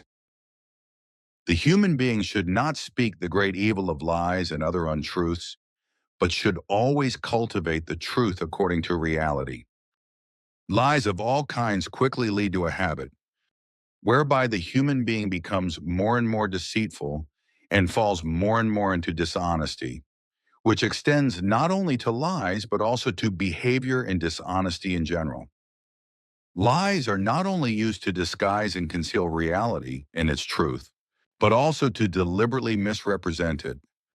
Because a lie is a false and untrue statement that is deliberately and consciously presented as the truth in order to deceive or generally even manipulate someone. Lies can be based on 1,000 different motives, such as lies for gain, lies to deceive, lies for fear of punishment or otherwise lies to avoid consequences, lies to gain advantages, lies to distract from unpleasant things, lies to deliberately deceive, lies to deny guilt, lies to deny knowledge, lies to mislead, lies for the purpose of manipulation, lies for self-protection, lies to harm others, lies of distressed necessity, lies about feelings, lies to protect oneself, also lies to destroy trust and lies to destroy relationships, lies to create conflict, lies to avoid harm, etc. Lies are made with full intent, whereby the intention behind them is always to deceive others. The human being who tells a lie is a liar and knows that he is saying, or writing, if lying is done in writing, something untrue. Consequently, a lie is something completely different from when a human being is mistaken. Because when someone is mistaken, they truthfully do not know that what they are saying does not correspond to reality or its truth. A lie, seen from a truthful point of view, corresponds to a conscious and therefore deliberately untruthful representation of something that is not true, but which is presented as truthful in order to gain the acknowledgement and consent of the person on the receiving end of the lie and to deceive them. Human beings who lie usually invent something for their benefit, twisting the truth to speak an untruth.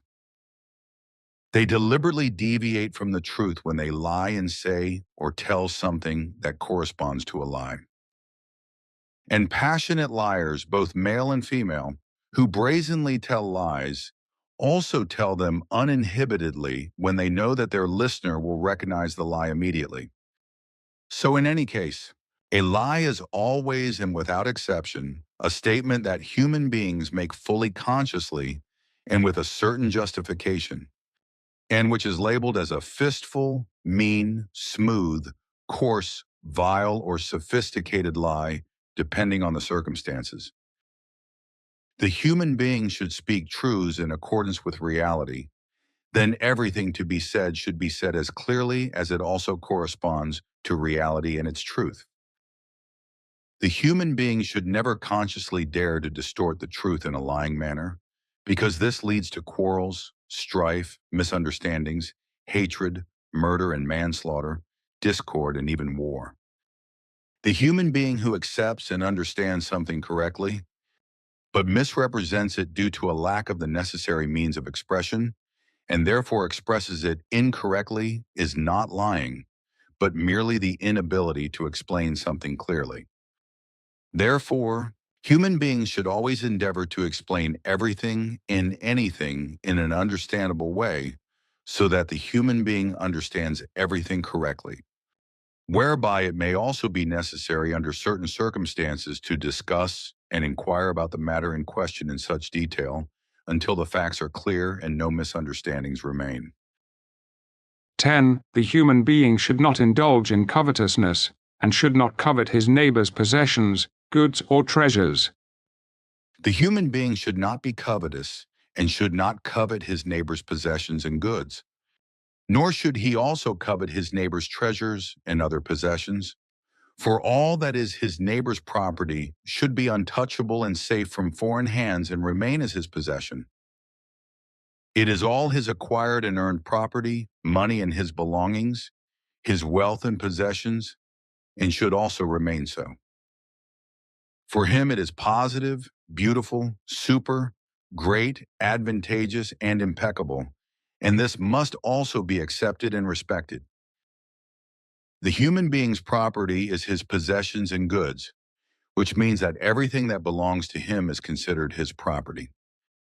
It includes both material things, possessions, and goods, and immaterial values that belong to a human being, his prosperity, and thus the sustained state of which generally forms his prosperity in all areas of life, which also represents his holistic approach to his fulfilled life, which gives him thoughts and feelings of happiness and contentment or doing well.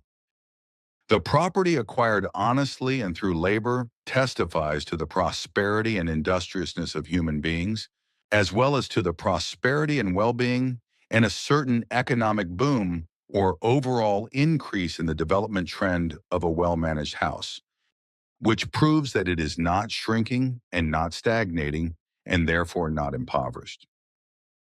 Exactly the opposite would happen, however, if the goods, treasures, and other possessions and property of the unjust were coveted and stolen. But this should be refrained from, because it is not for any human being to covetously enrich himself by stealing the possessions and goods of another human being, because he simply wants to enrich himself. is shy of work and therefore cannot afford the same possessions and goods, or because he simply wants to make his way through life thieving and stealing or whatever. However, a human being should never, for whatever reasons, which always remain flimsy and never have any justification anyway, dare to covet his neighbor's possessions, property and possessions, because in any case this is already wrong, not only when it is stolen or stolen, it is also always a morbidly lowly, intelligent, and mistaken belief that stolen goods will bring joy, happiness, and blessings, because the exact opposite is the case. Nothing can protect you from a guilty conscience when it comes to theft, nor can it protect you from falling into the hands of some Hermandad or being caught by the police and put behind bars.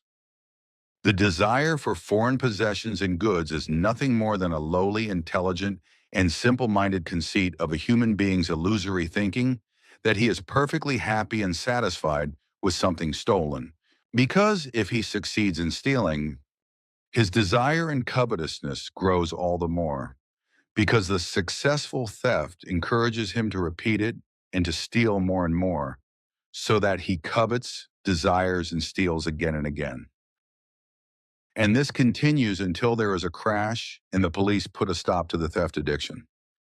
To covet something to the point of stealing it is not only wrong, because human beings should always think in every respect that their neighbor had to work for everything and anything they own, and that they alone are responsible for their possession.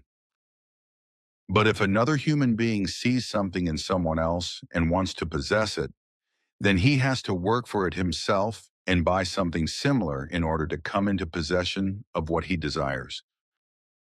Consequently, everything is done rightly and honestly, and there is also no grudging, no theft, no enmity, and no quarreling.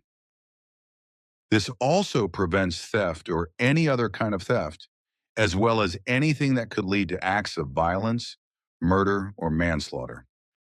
11. The human being should always be worthy and honorable of the truth according to reality, neither denigrating it nor cursing it. That is, not being angry or wrathful, and also not acting against it with anger and mischief. The human being should always know and also recognize what the truth actually is according to reality, whereby the concept of truth has a deep and multi-layered meaning that goes far beyond any mere correspondence with real facts and circumstances. Truth is very closely connected with the essence of reality, but also with the views, opinions, and ideas of human beings, with their thoughts, statements, and actions.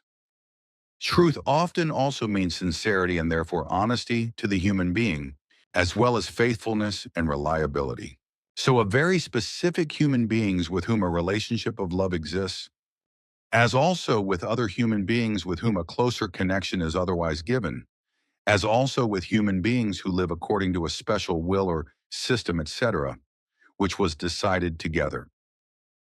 In these wise, truth in this sense does not mean that a statement corresponds to reality, but the human being simply relies on the fact that what has been decided will be honored. In this way, the continuity of what has been decided and what has been decided is simply regarded as faithfulness, which in other words simply corresponds to reality in such a way that the statement of the promise made is kept and therefore corresponds to it. On the whole, what human beings determine as the truth is found to be higher than all the knowledge of human beings. However truthful it may also correspond to reality, and however truthful it may be. However, the effective truth always refers to reality, which is effectively the truth itself and therefore true, also when human beings do not want to understand it. Furthermore, truth includes that which is known to human beings either through creation and its nature, as well as its fauna and flora, and all matter. For this truth is based on the reality of everything that exists in creation, and is not merely that which is recorded as the teaching of everything known, but must be fully consciously absorbed into the human being's consciousness. But if the human being does not do this, then the judgment of not understanding comes upon him, namely the judgment of not understanding the truth, as a result of which he does not see the truth of reality and does not recognize it. Consequently, he turns to lies by faith and believes that in faith he finds the love of truth and allows himself to be misled and thereby believes that he will be saved. Therefore, he cannot accept the love of truth and does not realize that the truth that emerges from reality is also the real freedom from which the true truth effectively emanates and makes free. Reality and truth cannot and never can be separated, for reality and its truth are life. This is objectively and therefore actually and subjectively such that the human being is dependent on the reality and its truth of creation nature. This is indeed the truth, which unfortunately is not accepted by human beings with regard to their belief in religion and sex, as a result of which they twist and deceive everything through their faith. He turns away from everything that is effectively real and truthful. Consequently, he twists everything and turns it into a lie and a curse. 12. The human being should be careful not to place the order of creation nature in unworthy cults, whereby the order of creation is to be understood as recommendations that are to be obeyed and thereby maintain their natural order, and human beings are to conform to it. The human being should live according to the order of creation nature and rule according to it. He should not abuse this order, but respect it with dignity and honor and observe and fulfill it to the best of his ability. The reality and its truth, which is anchored in this order, ensures that all life can eke out its existence. But this also means that if this order is violated and not observed, damage will inevitably occur, causing misery and hardship. Non-compliance with the creational order, whether through words of lies or through deeds and actions, etc., brings about disaster, destruction, evil interference, and the destruction of nature, as well as the extinction of fauna and flora. And if we work, labor, and act against the order of creation, then very quickly, or also in the longer term, life-hostile evils appear, which lead to the complete destruction of this and that, and to abnormal and destructive things. This has been the case ever since creation nature and its order gave rise to and became life by the billions. But the majority of humanity completely disregards everything, completely misinterprets and believes instead of knowing. As a result, he falsely follows an erroneous belief in a false way of thinking, instead of allowing reality and its truth to enter into him in order to follow all the good order of creation and thereby lead a truthful life and, accordingly, a proper existence. Order is an observed, very positive state, a certain orderliness. That is to say, an orderly and well-organized state that prevents anything from causing disadvantage, harm, damage, destruction, or disaster, etc. Order is therefore also a component of a certain agreement to organize everything rightly, so that no disadvantages should arise. The human being can keep an order in a good intended sequence, systematize it in a certain abstract context or according to certain points of view, considerations, ideas, or the like, and also summarize and arrange it clearly, for example, also with regard to his thoughts. The human being is then able to bring something back into order and thus back into an orderly state that has become disordered.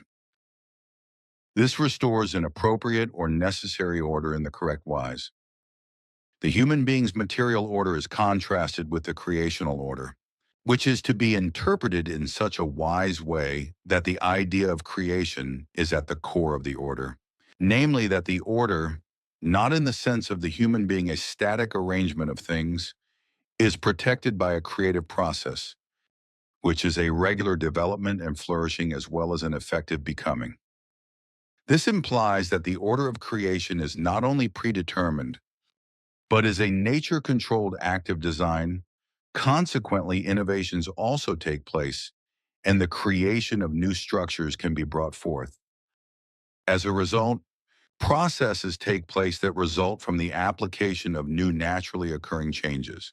The emergence of mutations and the emergence of new genera and species in fauna and flora, or the establishment of successful ideas in the realm of human beings' consciousness, which makes them geniuses or inventors in technology or in some other matter, for example, or brings them to the cutting edge of knowledge and understanding. The order of innovation and creation is a natural process of change towards something new. Something first in fauna and flora, as a result of which something new is implied or comes about and emerges in a purely natural way. The order of creation actually began with the emergence of light in the darkness of the cosmos and order in all its chaos. Light and order are essential features of reality and its truth, a work of creation which, in all its complexity and beauty, reveals the immense energy and power of order, unimaginable to human beings, which is always visible in nature, in all life and everything that exists and can be perceived, and also in its truth, as well as in all works of creation.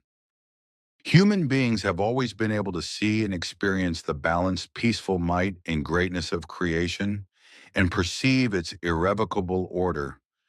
If only they keep their senses and eyes open and do not close them to reality and its truth.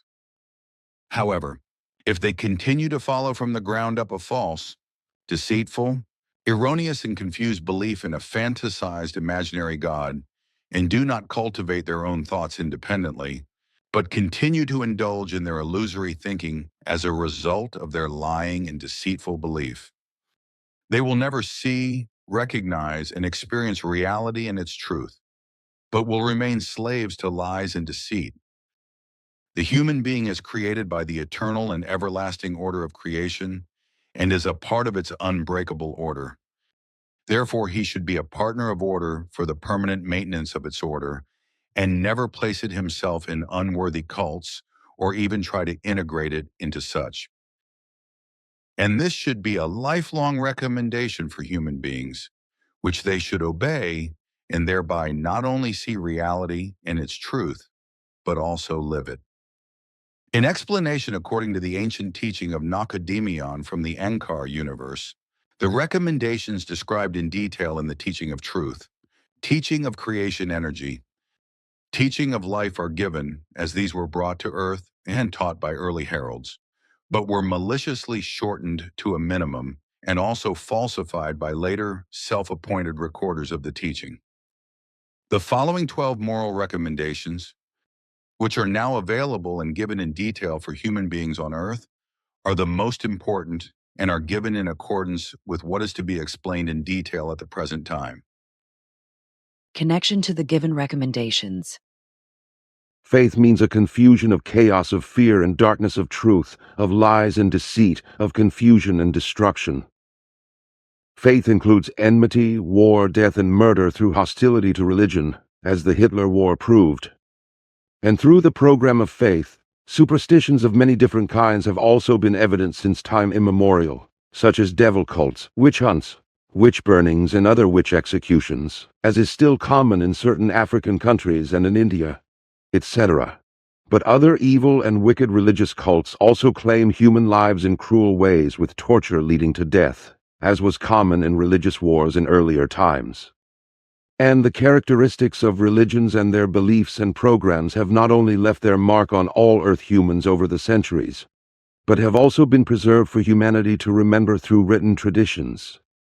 The connection to the horrors of religious faith is still made today by seeing and hearing what Hitler's World War brought upon Earth humans, whereby Judaism in particular was to be exterminated, and this caused the death of many millions of human lives. But that was not enough, because the persecution of religion in the Gaza region and in the Middle East was continued by the Israeli mass murderer and his army murder organization, because just as in Hitler's World War, the whole thing is nothing other than a murderous religious war by the Jewish mass murderer Netanyahu, who is waging a genocidal war against the Arabs who believe in Islam in the Gaza region, in Lebanon, in Persia, and partly also in Syria, and finally now also in Yemen. Consequently, as far as faith in religious form is concerned, and as has been the case since time immemorial through war, murder, and manslaughter, bringing misery, and also destruction.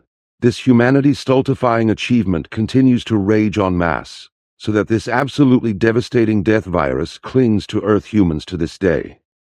The last World War, which Adolf Hitler staged and which claimed well over 70 million human lives and only served to exterminate the Jews, which was basically a religious war, is now being repeated by order of the Israeli mass murderer and his military, for which America is also supplying large quantities of weapons to Zelensky, the Jewish president of Ukraine. In this regard, it seems that in this criminal way, reparations are to be made to the Jewish people for the murders committed during Hitler's World War, which the majority of the Jewish people in Israel and in the world do not want. However, the whole thing leads to the Jews being hated and harassed again, even though they want nothing to do with the actions of the mass murderer Netanyahu and his murderous army, but their anti-war voices go unheard. It was the same at the time when Emmanuel was supposedly nailed to a cross, because it was in fact only the top brass, all of the high religious elite, who were effectively the culprits, as they are also now in the hangers-on of the mass murderer and his army. But I think that the time has come to say what really happened when Emmanuel was to be executed. As I have mentioned before, it was not a cross that he was tied and nailed to, because this tale of the cross only came about 300 years after the events in Jerusalem. Emmanuel was tied to a Y-shaped execution stake, if I may say so, and nailed with 4 nails through the hands and heels of the feet.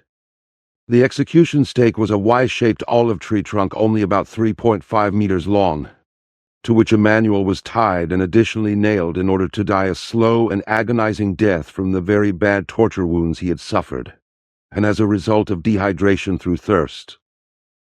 The trunk was supported from behind with 2 further pieces of trunk driven diagonally into the ground to give the Y-shaped execution trunk upright support.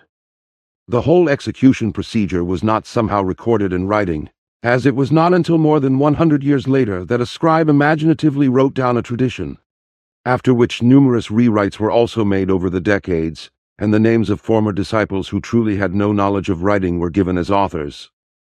This is how mendacious Christianity came into being, as well as its sects and horrendous superstitions, such as witchcraft and religious wars, etc., which has claimed many millions of human lives over the course of around 2027 years and still claims many victims today through the Christian delusion and its witchcraft, as is still the case today in India and in various African countries, as well as in the civilized world, in Europe and America through well-known fanatical Christian sects, which is of course vehemently denied and also not punished. The disputing of reality and its truth, as is happening with the crazy and fickle as well as despotic dictatorial U.S. President Trump trample, contributes to the fact that many human beings, out of fear and cowardice, go along with the dictator's words instead of standing up to him and stopping his desire for world domination. But the elements of the world's various governments, as usual, just keep their big mouths shut, cower and let the madman have his way as he increasingly begins to impose his reason, so that his party comrades and the Supreme Court also cowardly agree with his insane ideas, endorse them, and affirmatively correspond to everything he does that is crazy and will sooner or later destroy America. Something that encourages many rulers of other states to do the same, but against which the populations do not rebel in any wise, but indifferently and irresponsibly let everything happen and allow themselves to be bogged down without doing anything about it. This is the case in Germany and in practically all states belonging to the EU dictatorship, with which the Swiss government is also tektelmechteled from the people, illegally and without their electoral permission. Just as urgently needed federal funding is being cancelled or is to be cancelled in order to promote and support biodiversity, nature conservation and climate protection, which are urgently needed for all life. Instead, however, the federal government is squandering taxpayers' money on motorways and other nonsense, but not on what is necessary to preserve and promote nature and all its fauna and flora, which are essential to life. This is also the case in many other countries around the world, where these are used as rubbish dumps in poorer countries, where diseases are spread and areas are made uninhabitable, despite the rapidly increasing overpopulation. the seeing and hearing that is indifferently and irresponsibly received by the rulers of all the states of the world, and by the followers of these rulers from the peoples, all of whom are completely indifferent to the chaos and injustice as well as the whole murderous warfare, especially in America, where a dictator is now tolerated and supported, who is terrorizing the whole world, and in Europe the EU dictatorship, which has dragged an absolutely unfree community under its rule and its nails, which lowly intelligent and simple-minded people have joined this dictatorship, and lowly intelligent and simple-minded Swiss people also want to do so, in addition to their idiotic and criminal airs and graces, to seek the proximity of NATO. The bulk of human beings are constantly creating more and more chaos and at the same time causing more and more mischief and turning away more and more from the creational order that human beings are fundamentally capable of, but which they disregard and are guilty of disregarding. This chaos of mass humanity has many faces, such as ignorance, disregard for reality and thus disregard for truth, relationship problems, violence, abused sexuality, thunder, sweaty labor, worry and pain, as well as despotism and the associated oppression, greed, restlessness, dissatisfaction, illness, lost dignity, insatiability, threats and limitations, terrible forces of nature and unfulfilled desires, corruption, loss of meaning, importance and vocation, hardship and misery, grief, plague and death, etc. These are the daily events and occurrences that manifest themselves in the lives of the majority of human beings on Earth humans.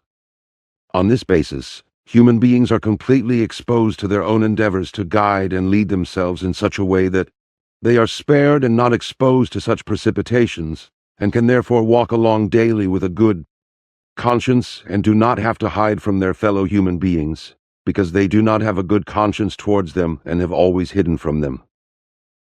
If human beings do not want to let go of their bad and evil habits and do not want to let go of them, then they inevitably choose chaos and remain mired in it.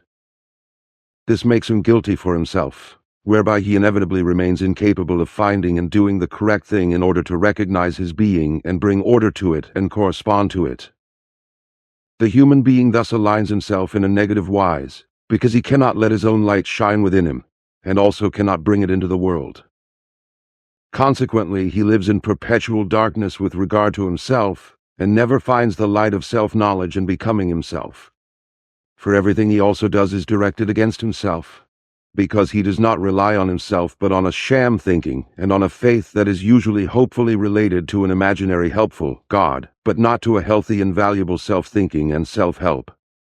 The person who indulges in a belief and is not a real self-thinker creates evil for himself, shies away from letting the light within himself shine, and thus remains in the dark about himself, as a result of which no one can see his own shameful deeds of faith and illusory thinking.